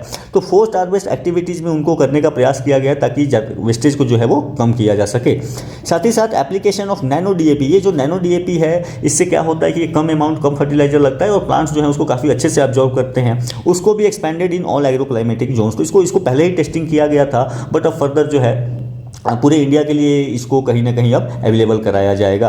साथ ही साथ आत्मनिर्भर ऑयल सीड्स अभियान, यहाँ पे आपको पता होगा कि भारत जो है काफ़ी लार्ज अमाउंट में जो ऑयल है, एडिबल ऑयल है, वो इंपोर्ट करता है फ्रॉम डिफरेंट कंट्रीज। तो हम कहीं ना कहीं इसमें भी आत्मनिर्भर बनने का प्रयास कर रहे हैं, तो इसको लेकर के भी आगे स्ट्रेटेजी बनाई जाएगी। साथ ही साथ comprehensive programme for dairy development to be formulated. तो आप जब इस पर आएगा स्कीम तो हम देखेंगे कि आगे इस पर क्या डेवलपमेंट की बात चल रही है। ठीक है, तो किसानों को जो है जो छोटे किसान हैं वो डेयरी अपना अपना गाय भैंस रखते हैं, और उससे क्या होता है तो हम उसको डिफरेंट प्रोडक्ट्स को प्रोड्यूस करके मार्केट में लेके आएंगे। वो कैसे डेवलप करेंगे, लेट्स सी कि क्या प्लान इस पे आता है। साथ ही साथ इम्प्लीमेंटेशन ऑफ प्रधानमंत्री मत्स्य संपदा योजना, और ये जो है मत्स्य संपदा योजना ये पहले से ही चल रहा है। हम कहीं ना कहीं अपने जो ओशियनिक पोटेंशियल है या जो फिशरी पोटेंशियल है उसको टैप करने का प्रयास कर रहे हैं, and it is to be stepped up to enhance aquaculture productivity. तो अभी तक जितना हम प्रोड्यूस कर रहे हैं उससे और ज़्यादा प्रोड्यूस करने के लिए जो है हमें स्टेप्स लेने की बात करी गई है यहाँ पे। डबल द एक्सपोर्ट्स, तो जितना हम एक्सपोर्ट कर रहे हैं उसको डबल करें, and generate more employment opportunity. तो यानी कि प्रधानमंत्री संपदा योजना जो आपको चल रहा है मत्स्य संपदा योजना, इसको और एक्सपैंड किया जाएगा, और एक्सपैंड करके हम एक्सपोर्ट बढ़ाने का टारगेट करें, एम्प्लॉयमेंट अपॉर्चुनिटीज बढ़ाने का टारगेट कर रहे हैं। साथ ही साथ 5 integrated aqua parks to be set up, तो यहाँ पे आपको रिसर्च एंड डेवलपमेंट से लेके आपको सारी चीज़ें यहाँ पे चलेंगी, ठीक है। तो उसको भी आपको डेवलप करने का, मार्केटिंग फैसिलिटी होगी, सब कुछ होगी, तो उसको भी सेटअप करने का प्रयास आपको जो है बात करी गई है। देखते हैं इसमें और क्या डिटेल्स आते हैं आने वाले टाइम में। साथ ही साथ increase allocation for blue revolution. Blue revolution मतलब ओशियन के पोटेंशियल को अपने को टैप करना है। तो ओशियन के पोटेंशियल, ओशियन में आपको क्या है, फूड रिसोर्सेज है, एनर्जी रिसोर्सेज है, तो उसको हार्नेस करने के लिए तो आपको इनिशियल में कहीं ना कहीं आपको इन्वेस्टमेंट करना पड़ेगा। तो बजट एस्टिमेट्स जो हैं 2023-24 के, ये 2025 करोड़ रुपए की बात हुई है। ये 2024-25 में इसको बढ़ा करके 2352 करोड़ की बात करी गई है। साथ ही साथ यहाँ पे पीएम प्रधानमंत्री formalisation of micro food processing enterprise scheme, इसके अंदर क्या होने का है, इसके अंदर ये होने का है कि भाई जो आपको छोटे छोटे जो फूड प्रोसेसिंग इंडस्ट्रीज हैं उसको क्या किया जाए, उसको फॉर्मलाइज किया जाए। फॉर्मलाइज होगा तो एक स्टैंडर्ड प्रोडक्ट बनाएंगे, साथ ही साथ उनको मार्केटिंग सपोर्ट मिलेगा, उनको वो अगर उनका सामान स्टैंडर्ड रहेगा तो क्या होगा, बाहर मार्केट्स में भी जा सकता है, वो बिकेगी अच्छी, उसको रेट अच्छी मिलेगी। तो उसको फॉर्मलाइज करने का जो आपको इनफॉर्मल तरीके से चल रहा है वो करने का प्रयास यहाँ पे प्राइम मिनिस्टर ने या इस स्कीम के थ्रू आपको किया जाएगा। साथ ही साथ आप फॉर्मलाइज रहोगे, आपको एक्सपेंशन करना होगा तो बैंक से लोन मिलेगा। इसको लेकर के पहले जो है 2023-24 में 639 करोड़ रुपए आपको दिए गए थे, यहाँ पे 880 करोड़ देने की बात करी गई है। साथ ही साथ यहाँ पे फोकस किया गया है कि भाई जो हमारी गवर्नमेंट की परफॉर्मेंस है या इकोनॉमी जो हमारी चल रही है वो रेजिलियंट है, वो सही तौर से चल रही है। इसको लेकर के अगर आप देखो तो आपको current account deficit as a percentage of GDP जो है ये आपको घटता हुआ दिखेगा। तो यहाँ पे फिस्कल ईयर 23 में आपको बढ़ा हुआ दिखेगा। इसके अलावा जो है आपको 18-19 में बढ़ गया था। क्यों बढ़ गया था? क्योंकि कोविड का टाइम था। यहाँ पे हमने इंफ्रास्ट्रक्चर डेवलपमेंट की बात करी थी, साथ ही साथ जियोपॉलिटिकल कंडीशन बने हुए थे, उसके वजह से करेंट अकाउंट डेफिसिट जो है वो परसेंटेज ऑफ जीडीपी काफ़ी बढ़ गया था। बट इसको फिर से हम वापस लेके आपको आने का प्रयास कर रहे हैं कि हम जिसको वापस से जो आपको है 1% 2% के आसपास लेके चले जाएं। हालांकि ध्यान रखें जो करंट अकाउंट डेफिसिट होता है, ये सीएडी क्या होता है, करंट अकाउंट डेफिसिट क्या होता है, तो करंट अकाउंट डेफिसिट ये सिंपल टर्म्स में आप ध्यान रखें कि भाई हमारा जो बैलेंस ऑफ पेमेंट हम करते हैं, ठीक है, तो बैलेंस ऑफ पेमेंट करते हैं तो उसमें एक करेंट अकाउंट होता है, एक कैपिटल अकाउंट होता है। आप जो है करेंट अकाउंट मतलब आप जो ट्रेड करते हैं, आप जो सर्विसेज लेते हैं, तो उसको आप जो है हम कितना सामान लोगों से ले रहे हैं दूसरे कंट्री से, कितना सामान जो है हम उनको दे रहे हैं, तो इसके बेसिस पे इनपुट माइनस आउटपुट करके वो आपको होता है, ठीक है। तो इसके हिसाब से आप ध्यान रखें कि जो करेंट अकाउंट डेफिसिट है, यानी कि हमारे जब आपका सपोज करो एक्सपोर्ट बढ़ता है तो एक्सपोर्ट बढ़ेगा तो क्या होगा, आपका सीएडी कम होता है, ठीक है। साथ ही साथ इंपोर्ट बढ़ेगा जब आपका, तो उस कंडीशन में करंट अकाउंट डेफिसिट क्या होता है, ये बढ़ने लगता है, ठीक है। तो हम जो है कहीं ना कहीं इससे आपको फॉरेक्स रिजर्व को खर्च करना पड़ता है, तो हम यहाँ पे भी ग्रोथ देख सकते हैं। तो ये हमारा करंट अकाउंट डेफिसिट जो है वो कम हो रहा है धीरे धीरे, यानी कि हमारे एक्सपोर्ट्स और इंपोर्ट्स के बीच में कहीं ना कहीं बैलेंस बनता हुआ दिखेगा। साथ ही साथ डिक्लाइन इन अनएम्प्लॉयमेंट रेशियो, तो ये कहीं ना कहीं 17-18 में 6% के ऊपर जा चुका था, अब ये आपको से डिक्लाइन होकर आपको 3.2 के आसपास में दिखेगा। इसके अलावा declining the gross non performing asset as percentage of gross advances, तो जो नॉन परफॉर्मिंग एसेट यानी कि बैंक्स ने जो लोन लिया और वो लोन लेके लोगों ने वापस नहीं किया, तो उसको क्या हो जाता है, वो नॉन परफॉर्मिंग एसेट्स हो जाता है। तो ये फिस्कल ईयर 18 में बढ़ के 11% के ऊपर चला गया था। अभी जो है फिस्कल ईयर 22 में आप देखो तो 5.8% और अभी के एस्टिमेट्स हैं कि 3.2% के आसपास चल रहा है। तो ग्रॉस एनपीए का मतलब क्या होता है, सिंपली कि भाई कौन से एसेट्स जो हैं वो नॉन परफॉर्मिंग एसेट्स हो गए हैं, वो उन पे ना तो प्रिंसिपल रिटर्न आ रहा है और ना तो उसका इंटरेस्ट रेट हमको वापस मिल रहा है। अच्छा, इसी से एक और टर्म जुड़ा हुआ होता है, that is the net NPA. तो नेट एनपीए ध्यान रखेंगे, नेट एनपीए में क्या होता है, this is gross NPA minus the provisioning ratio. तो प्रोविजनिंग रेशियो को ध्यान रखें। प्रोविजनिंग रेशियो का मतलब क्या होता है कि भाई आपको लोन वापस नहीं मिला तो बैंक को at certain percentage of money जो है वो बैंक को सेट असाइड करना होता है। क्यों? क्योंकि वो आपके प्रॉफिट में से कटेगा। तो जो आप वो अमाउंट को साइड कर देते हैं तो बैंक की लेंडिंग कैपेसिटी कम हो जाती है। तो जैसे जैसे आपकी ग्रॉस एनपीए बढ़ती है तो उसके वजह से क्या होता है, बैंक की लेंडिंग कैपेसिटी कम होती है। यहाँ से अगर जीएनपीए नीचे आ रहा है यानी बैंक की क्रेडिट क्रिएशन, आप बैंक को जो लोन देने की क्षमता है वो बेहतर होगी। साथ ही साथ rising volume of digital transaction, हमने देखा कि भाई इंडिया में आप देखो तो आज के डेट में सभी यूपीआई यूज कर रहे हैं। आप किसी भी दुकान पे चले जाओ वहाँ पे यू विल फाइंड यूपीआई। और ये आप देखो कि करोड़, आप देखो 12,000 करोड़ से ज़्यादा डिजिटल ट्रांजैक्शन जो है वो आपको इंडिया में होते हुए दिखेंगे। तो फिजिकल ईयर 18 में ये 4,000 करोड़ के नीचे हुआ करता था, आज ये 12-13,000 करोड़ के ऊपर जा चुका है। क्योंकि अंडरस्टैंड है कितना फेनोमिनल ग्रोथ यहाँ पे हुआ है। साथ ही साथ rise in average monthly gross GST collection, अब जीएसटी कलेक्शन में भी हमने ग्रोथ कर रहे हैं। आप देखो कि हम नॉर्मली मंथली आप देखोगे तो 1.7 लाख करोड़ से ऊपर की जो है आपको जीएसटी कलेक्शन हो रही है। जब लॉन्च हुई थी स्कीम तो आप समझो 1 लाख करोड़ के आसपास भी नहीं कलेक्शन हो रहा था। बट अब यहाँ पे धीरे धीरे जीएसटी जो है स्टेबलाइज हुई है, ज़्यादा से ज़्यादा लोग जो है वो टैक्स ब्रैकेट में आए हैं, उनको फॉर्मलाइज किया गया है और अब जो है जीएसटी ने अपना रंग दिखाना शुरू किया है। अब आपकी कलेक्शन जो है मंथली करीब करीब 1.7 लाख करोड़ जो है हो रही है। साथ ही साथ फॉल इन हेडलाइन इन्फ्लेशन, तो इन्फ्लेशन जो है महंगाई जो है, तो महंगाई भी जनरली हम 2 तरीके से कैलकुलेट करते हैं। एक जो है आपको हेडलाइन है और दूसरी जो है कोर इन्फ्लेशन है। तो हेडलाइन इन्फ्लेशन में सारी चीज़ें इंक्लूडेड रहती हैं, इसमें फूड भी इंक्लूडेड होता है, इसमें फ्यूल भी इंक्लूडेड होता है। उसको करके जो हम आपको कैलकुलेट करते हैं उसको हेडलाइन इन्फ्लेशन बोलते हैं। तो हेडलाइन इन्फ्लेशन जो है ये आपको वेरिएबल होता हुआ दिखेगा टाइम के साथ, बट नॉर्मली अभी आप देखो तो 6% या 5% के आसपास में आपको देखने को मिलेगा। और जो आपको मॉनेटरी पॉलिसी फ्रेमवर्क है उसमें उसके हिसाब से ये 4+-2 के रेंज में होना चाहिए, यानी कि आपको 2% से लेकर 6% के बीच में इन्फ्लेशन होना चाहिए। तो कहीं ना कहीं within the range we are trying, तो 6 से बहुत ज़्यादा ऊपर आपको नेविगेट नहीं कर रहा है, उस रेंज में है, ठीक है। तो ये भी अपने को देखने को मिलेगा। साथ ही साथ अब हुआ जो है कहीं ना कहीं आप सारे रिफॉर्म्स करोगे, आपका पैसा चाहिए, तो पैसा लेने के लिए आपको टैक्सेशन में रिफॉर्म्स करने पड़ेंगे। अब देखो यहाँ पे direct tax collections more than tripled in the last 10 year. अब समझो डायरेक्ट टैक्स कलेक्शन आप फॉर्मलाइज करो इकोनॉमी को, सारे के सारे ट्रांजेक्शन जो है वो डिजिटल फॉर्म में हो रहे हैं, तो टैक्स चोरी क्या होगी, वो कम होगी, टैक्स कलेक्शन भी आपका बढ़ेगा धीरे धीरे। Number of return filers swell to 2.54 times, तो 3 गुना, करीब करीब 2.5 गुना जो लोग हैं वो अपना टैक्स का, इनकम टैक्स रिटर्न को क्या कर रहे हैं, फाइल कर रहे हैं। साथ ही साथ फास्टर रिफंड्स, तो जब आप इनकम टैक्स रिटर्न फाइल करते हो उसमें से जो रिफंड होने का होता है उसकी टाइम पीरियड भी कम करी गई है, ठीक है। अब एवरेज प्रोसेसिंग टाइम जो है वो 93 डेज में जो है आपका पैसा आपको पहले मिला करता था, अब उसको कहीं ना कहीं 10 डेज में वापस मिल रहा है। साथ ही साथ average monthly GST, gross GST collection ये हम देख चुके हैं 1.66 लाख करोड़, ये आपको क्रॉस कर रहा है। साथ ही साथ increase in tax buoyancy of state revenue. Tax buoyancy का मतलब है कि अगर आपका जीडीपी का ग्रोथ हो रहा है उस हिसाब से टैक्स का ग्रोथ कितना हो रहा है, ठीक है। तो growth, percentage growth in tax collection, ठीक है, आपको टैक्स कलेक्शन में कितना ग्रोथ हुआ है and percentage growth of GDP, ये किस तरीके से बढ़ा है, वहाँ से हम क्या कैलकुलेट करते हैं, हम टैक्स बायंसी क्रिएट करते हैं। यानी कि अगर आपका जीडीपी ग्रोथ हो रहा है तो उस हिसाब से टैक्स भी कलेक्शन बढ़ना चाहिए। अगर वो सही चल रहा है, दोनों बैलेंस में चल रही हैं, तो उसको हम क्या बोलते हैं कि भाई अपना टैक्स बायंसी अच्छा है। तो पहले जो है ये आपको 0.72% हुआ करती थी, यानी कि अगर जीडीपी आपको सपोज करो 0.72% से ग्रोथ कर रही है, सॉरी जीडीपी 1% से ग्रोथ कर रही है, तो टैक्स बायंसी, टैक्स कितने से ग्रो किया करता था, वो 0.72% से ग्रोथ किया करता था। आज के डेट में अगर जीडीपी आपका 1% से ग्रो कर रही है तो टैक्स कलेक्शन कितने से ग्रो कर रहा है, ये 1.22% से ग्रो कर रहा है। तो ये ध्यान रखें, टैक्स बायंसी ये भी आपकी बेहतर हुई है। अच्छा, यहाँ से एक टर्म और आ जाता है, that is the tax elasticity. तो टैक्स इलास्टिसिटी ध्यान रखें, यहाँ पे जो कैलकुलेट किया जाता है वो जीडीपी ग्रोथ रेट के हिसाब से किया जाता है।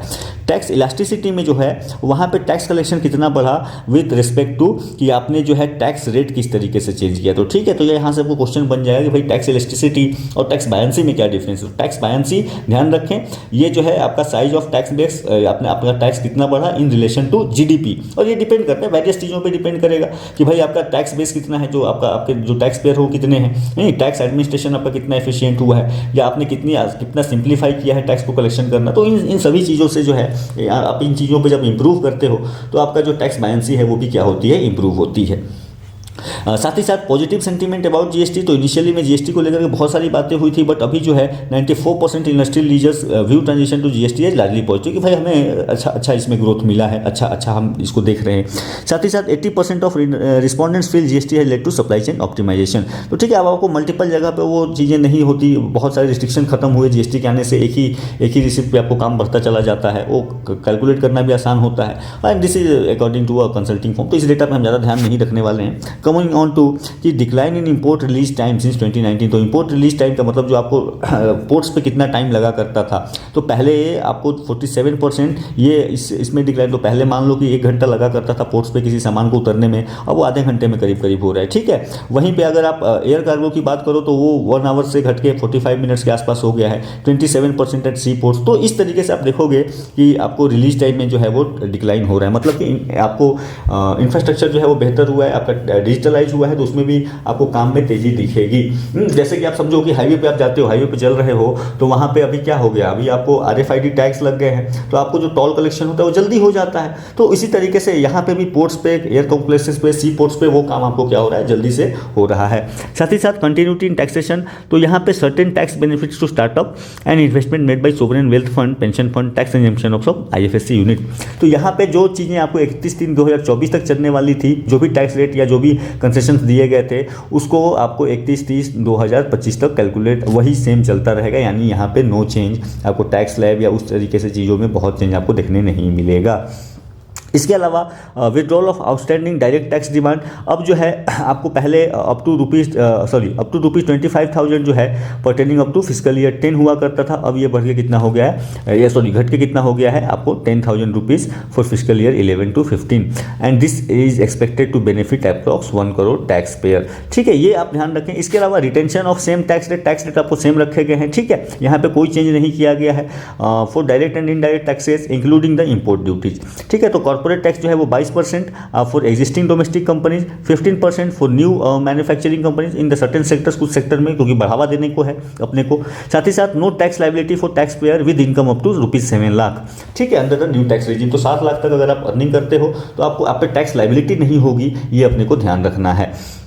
इसके अलावा आप बात करें कि भाई गवर्नमेंट को पैसा आ कहाँ से रहा है, गवर्नमेंट की अर्निंग कहाँ से हो रही है, तो गवर्नमेंट की देखें आप मेजर अर्निंग ध्यान रखें, तो मेजर तो बोरोइंग एंड अदर लाइबिलिटीज है, क्योंकि हमें कहीं ना कहीं इन्वेस्ट करना है, कैपिटल इंफ्रास्ट्रक्चर डेवलप करना है, तो हम बोरोइंग कर रहे हैं। बट उसके अलावा अगर बात करो तो सबसे ज़्यादा जो है आपको पैसा आ रहा है वो आ रहा है इनकम टैक्स नंबर 1 पे। इसके इनकम टैक्स के बाद जो है सेकंड है वो है आपको जीएसटी कलेक्शन। ठीक है, जीएसटी है। इसके बाद जो है 3rd नंबर पे है, that is the corporation tax आपको दिखेगा। इसके अलावा इसके आगे आपको नॉन टैक्स रिसिप्ट्स हैं, जो आपको गवर्नमेंट की कहीं से अर्निंग हो रही है, पीएसयू की अर्निंग हो रही है, तो वो नॉन टैक्स रिसिप्ट्स में आपको जाते हैं। इसके अलावा आपको यूनियन एक्साइज ड्यूटी जो है ये अपने को आपको नंबर पे है, एंड उसके बाद जो है आपको कस्टम ड्यूटी, ये आपको ध्यान रखना है। तो आप जो है यहाँ से आपको डेटा नहीं याद रखना है, आपको याद रखना है कि आपका ट्रेंड क्या चल रहा है। तो सबसे ज़्यादा income tax, then GST, then corporate tax, ठीक है, then non tax revenue and excise duty and custom duty. ठीक है, तो ये आप ध्यान रखें। अगर आपसे यूपीएससी सवाल पूछ ले कि भाई कौन सबसे ज़्यादा कलेक्ट होता है, कौन सबसे कम कलेक्ट होता है, तो ये तो बोरोइंग एंड अदर लाइबिलिटीज है। बट टैक्स कलेक्शन की बात करें तो यहाँ से आपको ट्रेंड देखने को मिलेगा। नाउ हम बात करते हैं कि भाई गवर्नमेंट हमारा खर्च कहाँ पे हो रहा है। तो अगर आप खर्च की बात करें तो आप देखिए कि सबसे ज़्यादा जो खर्च है, तो पहली बात तो एक तो आपको साइड कर देना होगा state share of taxes and duty, ये साइड कर देंगे, क्योंकि स्टेट का शेयर है वो सेंट्रल गवर्नमेंट जो है उनको बांट देगी। इसके अलावा इंटरेस्ट पेमेंट, जो हमने पुराने लोन ले रखे हैं उसका पैसा देना होगा, तो 40% तो यही दोनों मिला के चले गए। अब जो बचा उसमें से कहाँ खर्च हो रहा है, तो आप देखें कि सेंट्रल सेक्टर स्कीम्स, तो CSS जहाँ पे गवर्नमेंट की इतनी सारी फ्लैगशिप स्कीम्स चल रही हैं वो 16% यानी नंबर 1 पे वो बनी हुई है। इसके अलावा आप बात करें तो सेंट्रली स्पॉन्सर्ड स्कीम्स जो हैं, जो सेंटर इसको क्या करती है, सेंटर स्पॉन्सर करती है। सेंटर का उसमें 60-40 या 90-10 का जो पार्टनरशिप होता है उसको सेंट्रली स्पॉन्सर्ड स्कीम बोलते हैं। तो ये नंबर 2 पे आपको दिखेगी, और इसी के बराबर में आपको डिफेंस पे भी दिखेगा। तो डिफेंस पे भी ऑलमोस्ट 8%, सेंट्रली स्पॉन्सर्ड स्कीम में भी 8%। उसके अलावा फाइनेंस कमीशन जो बाकी ट्रांसफर या ग्रांट्स वगैरह दिया करती है उसमें वो ट्रांसफर भी आपको दिखेगा 8%। तो यहाँ पे 3 जो हैं वो करीब सेम नंबर पे हैं। और उसके अलावा आपको सब्सिडी जो है 6% के रूप में आपको ये भी दिखेंगी। पेंशन 4% है और बाकी कुछ जो है वो आपको अदर एक्सपेंडिचर्स में जाएंगे। तो यहाँ पे आप ध्यान रखें कि आपको ट्रेंड क्या है। तो मेजर तो आपको ये दोनों हो जाते हैं, नंबर 1 स्टेट शेयर और दूसरा जो है इंटरेस्ट पेमेंट। उसके बाद जो है एक मेजर सेक्टर जो है वो लेके जाता है आपका सेंट्रल सेक्टर स्कीम्स का, ठीक है। और उसके बाद जो है आपको 4 नंबर पे centrally sponsored scheme, finance commission transfer और सब्सिडी जो है डिफेंस में, ठीक है। ये आप ध्यान रखें।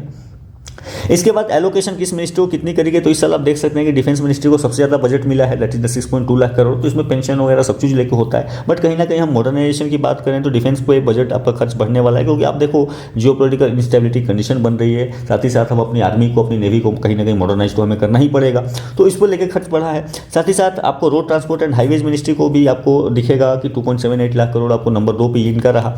मिनिस्ट्री रेलवे, तो रेलवे को हम कहीं ना कहीं मॉडर्नाइज करने का प्रयास कर रहे हैं, ठीक है। तो इस तरीके से ये डेटा बहुत ज़्यादा इंपॉर्टेंट नहीं है, बट हाँ एक बार आप इसको देख लें कि भाई किस मिनिस्ट्री को किस रेशियो में मिला है। तो डिफेंस को सबसे ज़्यादा मिला है, ये अपने को ध्यान रखें। यहाँ पे सबसे कम अगर आप देखेंगे तो ministry of agriculture and farmers welfare को करी गई है, तो ये अपने को ध्यान रखने का है। इसके अलावा आप बात करें कि मेजर स्कीम्स में एलोकेशन क्या हुआ, तो मनरेगा यानी नेशनल रूरल एम्प्लॉयमेंट गारंटी जो एक्ट है या स्कीम है, उसके थ्रू आप देखोगे तो कहीं ना कहीं आपको 60,000 करोड़ हुआ कर, तो 60,000 करोड़ से बढ़ा के इसको 86,000 करोड़ की तरफ किया गया है। साथ ही साथ आयुष्मान भारत स्कीम जो है वो आपको 7,200 करोड़ से 7,500 करोड़ की तरफ गया।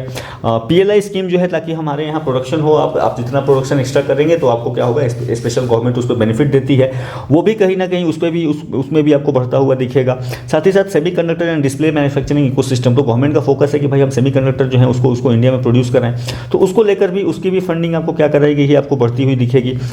सोलर के लिए खर्च यहाँ पे 8,500 करोड़ जो है वो बढ़ाने की बात करी गई है। इसके बाद नेशनल ग्रीन हाइड्रोजन मिशन, यहाँ पे भी करीब डबल से ज़्यादा इसको किया गया है। तो ये एक बार जब you just have to go through कि अच्छा किस में बढ़ा है किस में कम हुआ है, तो ऑलमोस्ट आप देखोगे कि सारे चीज़ों में ही कहीं ना कहीं बढ़ता हुआ दिख रहा है। No need to remember the number याद रखने की जरूरत नहीं, वो आपसे पूछा नहीं जाएगा एग्जाम में जनरली, ठीक है। इसके बाद बात करें डेफिसिट की, तो डेफिसिट में अपने को ध्यान रखना है, गवर्नमेंट जो है तो हम नॉर्मली 4 तरीके की डेफिसिट आप कैलकुलेट करते हैं। एक जो है फिजिकल डेफिसिट, तो फिजिकल डेफिसिट का मतलब क्या कि टोटल बोरोइंग कितनी लेनी पड़ी हमको, यानी कितना हमारा इनकम हुआ और कितना हमने साल में खर्च किया, तो वो आपको देखने का है।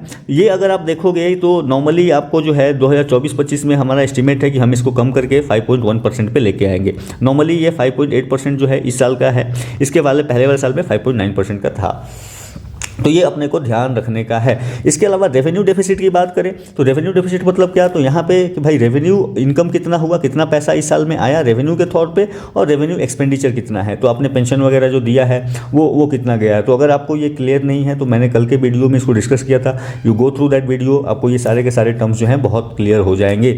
अब यहाँ पे ये इसका आइडिया भी जो है कि अपने को 2% के आसपास लेके आना है 2024-25 में, ये हम इसको कम करेंगे। साथ ही साथ इफेक्टिव रेवेन्यू डेफिसिट इसी तरीके से ये आपको घट के 1% के नीचे आता हुआ दिखेगा, एंड प्राइमरी डेफिसिट जो है ये भी 1.5%। तो धीरे धीरे हमारा अनुमान है कि हम इसको कम कर लेंगे आने वाले टाइम में। तो डेफिसिट जितना कम रहे उतना जो है गवर्नमेंट के लिए बेहतर होता है, नहीं आपका राजकोषीय घाटा जो है वो आपको कम रहेगा। इसके अलावा जो है आप अगर बात करें कि भाई sources of financing physical deficit, अब घाटा पड़ा है यानी पैसा बाहर से लेना पड़ा है, बोरोइंग करनी पड़ी है, तो कहाँ से कर रहे हैं, तो आप देखो कि कहीं ना कहीं हम कहाँ से क्या करते हैं। एक तो मार्केट बोरोइंग है जो आपको गवर्नमेंट सिक्योरिटीज़ के थ्रू किया जाता है, ठीक है। तो मार्केट बोरोइंग जो है गवर्नमेंट सिक्योरिटीज़ के थ्रू ये आपको किया जाता है। इसके अलावा ट्रेजरी बिल्स के थ्रू किया जाता है। तो मेजर आप ध्यान रखें, जो मेजर कॉम्पोनेंट है वो आपको कहीं ना कहीं डेब्ट रिसिप्ट्स के तौर पर आपको दिखेगा कि कहीं ना कहीं मार्केट बोरोइंग्स के थ्रू गवर्नमेंट पैसा उठाती है। साथ ही साथ आपको securities against small saving schemes, तो जैसे किसान विकास पत्र जैसे जो छोटी छोटी स्कीम्स चल रही हैं उसके थ्रू गवर्नमेंट पैसा आपको जो है अर्न करती है, आप लेती है, बाद में आपको चुकाएगी। इसके अलावा state provident funds, other receipts जो है ये लिए जाते हैं। एक्सटर्नल डेप्ट, कुछ पैसा हम बाहर से लेते हैं, बट आप देखो ये एक्सटर्नल डेप्ट हमारा बहुत कम है, तो अपने को ये ध्यान रखना है कि एक्सटर्नल डेप्ट एज ए परसेंटेज देखें तो आपको बहुत मिनिमम दिखेगा, नहीं। तो ये अपने को ध्यान रखना है कि, और इसको अगर ग्रैंड टोटल कर दें तो इसी को क्या कहते हैं फिजिकल डेफिसिट, कहाँ से हम पैसा उतना लेके आए। तो आप देखिए कि नॉर्मली जो है हमारी अर्निंग का स्रोत जो है वो रही आपको सिक्योरिटीज अगेंस्ट स्मॉल सेविंग्स, और दूसरी जो रही वो market borrowings through the government security, ठीक है। अब जो है डेफिसिट से ज़्यादा इंपॉर्टेंट है कि डेफिसिट का ट्रेंड क्या है, क्या हम डेफिसिट को कम कर रहे हैं कि अपने घाटे को कम कर रहे हैं कि नहीं। तो आप देखोगे ये सारी की सारी डेफिसिट जो है आपको कम होती हुई दिखेंगी। तो फिजिकल डेफिसिट जो कोविड के टाइम में बढ़ के 9% के आसपास चला गया था, वो कम होकर वापस से 5% या 5.1% के आसपास स्टेबलाइज होता हुआ दिखेगा, और जैसे जैसे घटेगा तो आपकी इकोनॉमिक कंडीशन और क्या होती है बेहतर होती जाती हैं। इसके बाद अब बात है कि सोर्स ऑफ डेफिसिट फाइनेंसिंग में अगर परसेंटेज की बात करें तो सबसे ज़्यादा number 1 that is the securities against small saving schemes, तो ये हमने बात करी सबसे ज़्यादा इससे मिल रहा है। इसके अलावा गवर्नमेंट शॉर्ट टर्म बोरोविंग्स कर रही है through treasury bills and other, तो ये दिखेगा, एंड अदर्स जो है आपको वो काफ़ी कम दिखेगा। मार्केट बोरोविंग्स अगर टोटल की गवर्नमेंट सिक्योरिटीज़ की बात करें तो this is you can see here it is around 1,20,000 crore के आसपास आपको दिखेगा। Now coming on to key trends in tax receipt, tax हमें कितना कलेक्ट हो रहा है, तो आप देखेंगे as a percentage of GDP, भाई आपका जीडीपी का ग्रोथ हो रहा है तो साथ साथ टैक्स कलेक्शन में भी ग्रोथ होना चाहिए, और उसमें भी दोनों टैक्सेस का ग्रोथ होना चाहिए, डायरेक्ट टैक्सेस का भी, इनडायरेक्ट टैक्सेस का भी। तो आप अगर ग्रॉस टैक्स का देखो तो ये आपको बढ़ता हुआ दिखेगा। तो जहां आपको 2019-20 में तो चलो कोविड का टाइम था, 2014-15 में अगर आप बात करें तो 10% के आसपास हुआ करता था, ये धीरे धीरे बढ़ के 11% के आसपास आपको दिखेगा। कोविड के टाइम में ये कम हुआ, बट फिर से जो है आपको 11.6-11.7% के आसपास तो है। तो आप कह सकते हो कि प्री कोविड टाइम से अभी ये परसेंटेज ज़्यादा हुआ है ग्रॉस टैक्स का। साथ ही साथ फ्लक्चुएटिंग ट्रेंड है, तो ट्रेंड अपने को ध्यान रखने का है। इसके अलावा अगर डायरेक्ट टैक्सेस की बात करो और इनडायरेक्ट टैक्सेस की बात करो तो डायरेक्ट टैक्सेस जो है वो आपको 6.7% हैं और इनडायरेक्ट टैक्सेस जो हैं वो आपको 4.9% है। कहने का मतलब आपसे क्वेश्चन पूछ ले कि डायरेक्ट टैक्स ज़्यादा है कि इनडायरेक्ट टैक्स ज़्यादा है हमारे पास, तो हमारे पास डायरेक्ट टैक्स वो है वो ज़्यादा आया करता है। तो डायरेक्ट टैक्स मतलब आपका इनकम टैक्स हो गया, कॉर्पोरेशन टैक्स हो गया, एक्साइज ड्यूटी होती है, इसको डायरेक्ट टैक्स कहते हैं। इनडायरेक्ट टैक्स में आप क्या देते हो, आप जीएसटी देते हो, तो वो इनडायरेक्ट टैक्स है आपको। तो इनडायरेक्ट टैक्स से डायरेक्ट टैक्स का कलेक्शन ज़्यादा है and it's a good sign for the economy. तो ये आपको दिखता हुआ ये आपको दिखेगा कि ये ट्रेंड आपको चल रहा है। इसके साथ ही net receipt of the centre की गवर्नमेंट को जो है वो उसका क्या स्थिति चल रही है, उसको पैसा कहाँ से आ रहा है, तो इसमें से जो है आपको नेट सेंटर्स टैक्स रेवेन्यू कितना परसेंट हमारा है, that is the 26 lakh crore के आसपास आपको दिखेगा। ये भी आपको ग्रोथ होता हुआ दिख रहा है।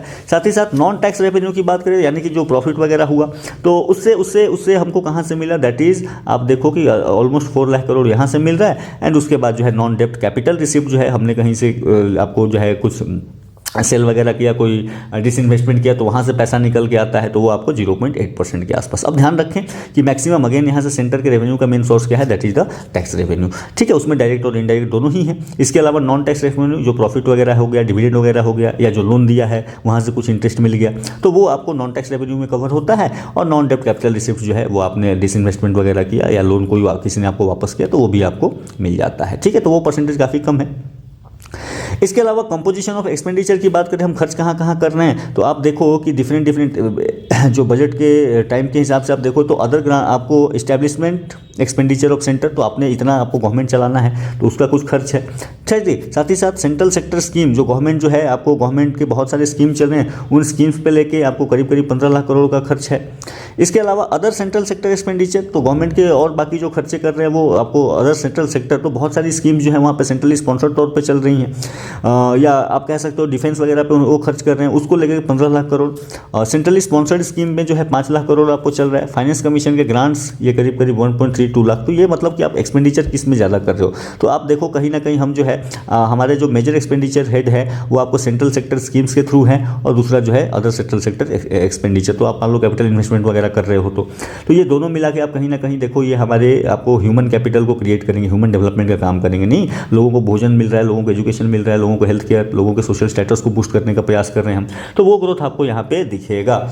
साथ ही साथ ट्रेंड्स इन कैपिटल एक्सपेंडिचर, तो कैपिटल एक्सपेंडिचर बहुत जरूरी होता है। आपको फिजिकल डेफिसिट बुरा नहीं है, बट अगर वो फिजिकल डेफिसिट का पैसा आप यूज कर रहे हैं कैपिटल एक्सपेंडिचर में, तो इस वजह से जब आप कैपिटल एक्सपेंडिचर करते हैं लोगों को रोजगार भी मिलता है, इकोनॉमी का भी ग्रोथ होता है, इकोनॉमी में कहीं ना कहीं साइकिल को आपको तेज करता है। साथ ही साथ इंफ्रास्ट्रक्चर डेवलपमेंट वगैरह आप कर रहे हैं। यहाँ पे अगर आप बात करें तो कैपिटल एक्सपेंडिचर की बात करें लाख करोड़ में, तो कहीं ना कहीं ये 15 लाख करोड़ का जो है बजट एस्टीमेट है हमारा 24-25 का। आप देख सकते हैं कि कितना फेनोमेनल ग्रोथ है आफ्टर कोविड। तो कोविड के आसपास में करीब 6.4 लाख करोड़ का हुआ करता था, इसको करीब 2 गुने से ज़्यादा इसको बढ़ाया गया है। ठीक है, इसमें से जो है आपको capital expenditure directly by centre ये करीब 11 लाख करोड़ है, और ग्रांटी नेट फॉर द स्टेट, तो स्टेट को कितना दिया गया है कि भाई आप भी जो है कैपिटल एक्सपेंडिचर करो, वो उसके थ्रू 3.9 लाख करोड़। तो इन दोनों में ही ग्रोथ है, तो इसको ध्यान रखेंगे कि ये इंक्रीजिंग ट्रेंड में, अपने को ट्रेंड ध्यान रखने का है। ठीक है, इसके आगे अगर बात करें तो भाई total transfer to state and UT, तो स्टेट्स को कितना ट्रांसफर किया गया है, तो स्टेट्स को आप देखो कि स्टेट्स का भी ट्रांसफर जो है वो टाइम के साथ बढ़ता हुआ इंक्रीजिंग ट्रेंड में है। तो जहां 11 लाख करोड़ आपको हुआ करता था वो बढ़ के करीब 22 लाख करोड़, करीब डबल जो है वो आपको स्टेट्स को ट्रांसफर किया जा रहा है। तो स्टेट्स जो कह रही है कि अपने को पैसा नहीं मिल रहा है, तो आपको जो ये ट्रेंड दिखेगा कि भाई नहीं, स्टेट्स को तो ट्रांसफर आपको यहाँ पे देखने मिल रहा है। साथ ही साथ आप अगर बात करो composition of transfer to states and UT, इसमें इनमें मेन चीज़ें किस तरीके से मिल रही हैं, तो आप देखो कि ये जो है फाइनेंस कमीशन ग्रांट्स जो है ये काफ़ी छोटा हिस्सा हुआ करता है। जो मेजर हिस्सा है वो है आपको scheme related and other transfer. तो बहुत सारी जो central sector schemes central sponsor scheme जो चलती हैं वो उसमें आपको ट्रांसफ़र, वो भी अगेन आपको बढ़ते हुए ट्रेंड में दिखेगा। आपको डेवोल्यूशन ऑफ फंड जो हो रहा है आपको जो वो भी आपको बढ़ता हुआ दिखेगा। नहीं तो जो शेयर इनका बनता है आपको स्टेट्स का इन द सेंट्रल टैक्सेस वो भी आपको बढ़ता हुआ दिखेगा। साथ ही साथ फाइनेंस कमीशन के ग्रांट्स जो हैं ये घटते हुए दिखे हैं। ठीक है, तो ये ट्रेंड ध्यान रखें, ये एक ट्रेंड आपको डिक्लाइन में है, बाकी ये दोनों क्या कर रहे हैं, ये इंक्लाइन में है। तो ये अपने को ध्यान रखने का है। फाइनेंस कमीशन के ग्रांट्स जो हैं वो परसेंटेज वाइज क्या हो रहे हैं, वो कम हुए हैं, बाकी दोनों में आपको ग्रोथ देखने को मिलेगा। इसके बाद अगर बात करें कि भाई बजट साइज और कहाँ कहाँ से पैसा आया कहाँ गया, तो इसको अगर आप देखोगे तो करीब करीब 47 लाख करोड़ का जो है अपना बजट का साइज दिखेगा। इसमें से मेजर जो पैसे आए हैं तो इसमें से एक तो आपको टैक्स कलेक्ट हुआ है और दूसरा जो है हमने उधार लिया है। तो जो टैक्स कलेक्ट हुआ है उसमें से आपको जीएसटी दिखेगी, यहाँ पे आपको union excise duty, taxes on income, आपको कॉर्पोरेशन टैक्स, तो कितना कंट्रीब्यूशन, कितना लाख करोड़ का जो है वो आपको कंट्रीब्यूशन है। तो ट्रेंड याद रखें, यहाँ पे just you have to go through किस तरीके से ये चला है। ठीक है, तो आपको कस्टम्स दिखेगा, अदर्स हमने देखे। तो ग्रॉस टैक्स रेवेन्यू करीब करीब 38 लाख करोड़ का। इसमें से ट्रांसफर टू एनडीआर यानी कि आपको जो है नेशनल डिजास्टर रिलीफ फंड में जो ट्रांसफ़र है वो आपको 0.09 लाख करोड़ के पास दिखेगा। स्टेट्स का जो शेयर है वो ट्रांसफ़र किया गया। और इसके बाद जो है ग्रॉस टैक्स में से जो आपको खर्चे हुए यानी कि इसको माइनस कर दिया आपने, और इसको माइनस करके आपको क्या मिला, आपको मिला नेट टैक्स रिसिप्ट। अब जो नेट टैक्स रिसिप्ट है गवर्नमेंट के, सेंट्रल गवर्नमेंट के हिस्से में तो वही है। नेक्स्ट टैक्स रिसिप्ट के अलावा जो है आपके पास और क्या चीज़ें ऐड हो रही हैं, वो हो रही हैं इंटरेस्ट, आपने लोन दिया है वो इंटरेस्ट आपको मिलेगा, और डिविडेंड एंड प्रॉफिट आपको पीएसयू आपको प्रॉफिट अर्न करके दे रही हैं। और ये सारे कुछ अदर्स जो कुछ कहीं और से पैसे आ गए, इन सबको मिला करके आपको करीब करीब 4 लाख करोड़ यहाँ से मिलेगा। और ये दोनों चीज़ें ये आपको 1 और प्लस ये दोनों, ये पूरा का पूरा जो मिला दिस सेकंड 1, ये ऐड करके आपके यहाँ इनकम हुआ। इसके अलावा आपको पैसे कम पड़ रहे थे तो हमने उधार लिए। उधार कहाँ से लिए, हमने मार्केट से लिए। साथ ही साथ स्मॉल सेविंग एंड स्मॉल आपको state provident fund and others यहाँ से हमने लिया। इन दोनों को मिला के हमने क्या कहा, डेप्ट रिसीट, क्योंकि हमारे ऊपर कर्जा है, अपने को तो लौटाने का है। साथ ही साथ नॉन डेप्ट कैपिटल रिसीप्ट, ये क्या है, यानी कि ये डिसइन्वेस्टमेंट है। हमने कुछ अपनी जो आपको एसेट्स थे उनको बेचे क्योंकि वो काम नहीं कर रहे थे, वहाँ से प्रॉफिट नहीं आ रहा था। इन दोनों को ऐड करके हमको टोटल कैपिटल रिसिप्ट कितने मिले, दैट इज 17.64 लाख करोड़। और यही टोटल जो है आपको ए प्लस बी ये हुआ भाई गवर्नमेंट का, क्या ये गवर्नमेंट का हुआ इनकम साइड, कितना पैसा आया। तो इसको जो है आप समझें, इसमें से एक हिस्सा जो है, ये वाला हिस्सा जो है ये हमने कैपिटल में है, और ये जो हिस्सा है ये आपको कहाँ पे है, ये आपको कहीं ना कहीं रेवेन्यू अकाउंट का है। ठीक है, ये अपने को ध्यान रखने का है। इसके बाद जो है आप अगर आगे देखें कि भाई अब ये पैसा आया तो पैसा तो ठीक है, आने के बाद आपने खर्च कहाँ पे किया, तो इसको भी अपने को कहीं ना कहीं इसका खर्च देखना है। और खर्च अगर आप देखेंगे तो भाई ये कितने लाख करोड़ों में खर्च हुआ, तो कैसे कैसे खर्च हुआ। तो खर्च आप देखोगे तो एक जो है आपको दो तरीके से खर्च दिखेंगे। एक तो स्कीम एक्सपेंडिचर, जो बहुत सारी स्कीम्स चल रही हैं। अब उस स्कीम्स में क्या है, एक तो सेंट्रल सेक्टर स्कीम है और दूसरी जो है सेंट्रली स्पॉन्सर्ड स्कीम्स है। तो सेंट्रल सेक्टर स्कीम में जैसे जनरल सर्विसेज को लेकर, इकोनॉमिक सर्विसेज को लेकर तो बहुत सारी स्कीम्स हमारी चल रही हैं। उसमें से कुछ सब्सिडीज भी है। सब्सिडीज आप ध्यान रखें कि सब्सिडीज भाई जो है इंडिया में करीब करीब 4 लाख करोड़ से ऊपर का सब्सिडी आपको मिल रहा है। उसमें से मेजरली जो है फर्टिलाइजर सब्सिडी आपको दिखेगी 1.64 लाख करोड़। और ये बढ़ा है क्यों, क्योंकि रशिया यूक्रेन वॉर की वजह से आपको फर्टिलाइजर्स जो है वो मिल नहीं रहे हैं आसानी से, जो उसको इंग्रेडिएंट्स चाहिए। साथ ही साथ फूड सब्सिडी जो हमारे यहाँ आपको नेशनल फूड सिक्योरिटी एक्ट के थ्रू आपको बहुत सारी फूड सर्विसेज प्रोवाइड करी जाती हैं, करीब करीब 2 लाख करोड़ वहाँ पे चला जाता है। पेट्रोलियम पे थोड़ी बहुत सब्सिडी मिल रही है, और इसी को लेकर के आप ध्यान रखें कि भारत की सब्सिडी जो है ये बढ़ती चली जा रही है। ये बिल जो है हमें कहीं ना कहीं कम करना होगा, तो 4 लाख करोड़ आपको यहाँ से दिखेगा।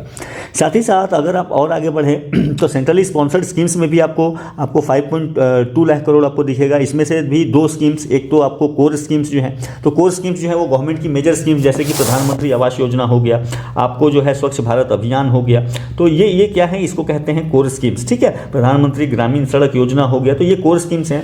And there are some core of the core scheme, तो within the core scheme there are some core of the core scheme. और इसके पीछे जो बात होती है वो होती है कि भाई अपने को क्या करने का है, सोशल प्रोटेक्शन देने का है।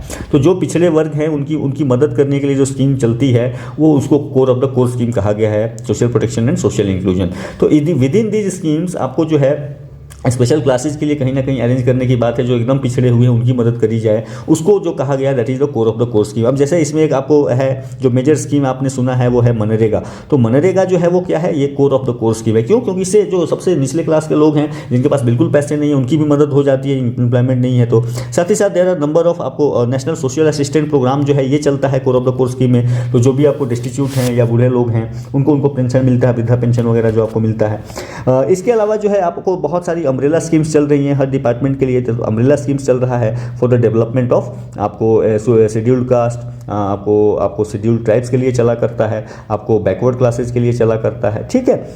आपको जो है डिफरेंटली एबल्ड जो लोग हैं उनके लिए चला करता है। साथ ही साथ अदर वल्नरेबल ग्रुप्स, तो इनके लिए जो आपको स्कीम्स चलती हैं उनको कहा गया है core of the core scheme. इसमें मनरेगा को आप याद रखिए। इसके अलावा transfer, establishment and other expenditure में बात करूं तो भाई आप देखो इस्टेब्लिशमेंट एक्सपेंडिचर इतना दिन से चला रहे हो, गवर्नमेंट चला रहे हो, तो हमें खर्च देना है ना, लोगों को सैलरी देनी है, लोगों को पेंशन देना है। अब देखो यहाँ पे ये हमें कहीं ना कहीं सोचना पड़ेगा कि सैलरी हम 1.59 लाख करोड़ दे रहे हैं, पेंशन हम कितना दे रहे हैं 2.4 लाख करोड़। तो ये कहीं ना कहीं गवर्नमेंट को ये सोचना होगा कि इस पेंशन को हम कैसे इसको सही तरीके से हम हार्मोनाइज कर सकते हैं। साथ ही साथ ट्रांसफर टू स्टेट्स इसमें से कुछ होगा, वो finance commission transfer, other transfer ये हमने देख लिया है। इसके अलावा अदर सेंट्रल एक्सपेंडिचर जो है इसमें से आपको ऑटोनोमस बॉडी जैसे आपको सेबी हो गया, आरबीआई हो गया, इनको कुछ अगर पैसा देने का है वो क्या करने का है।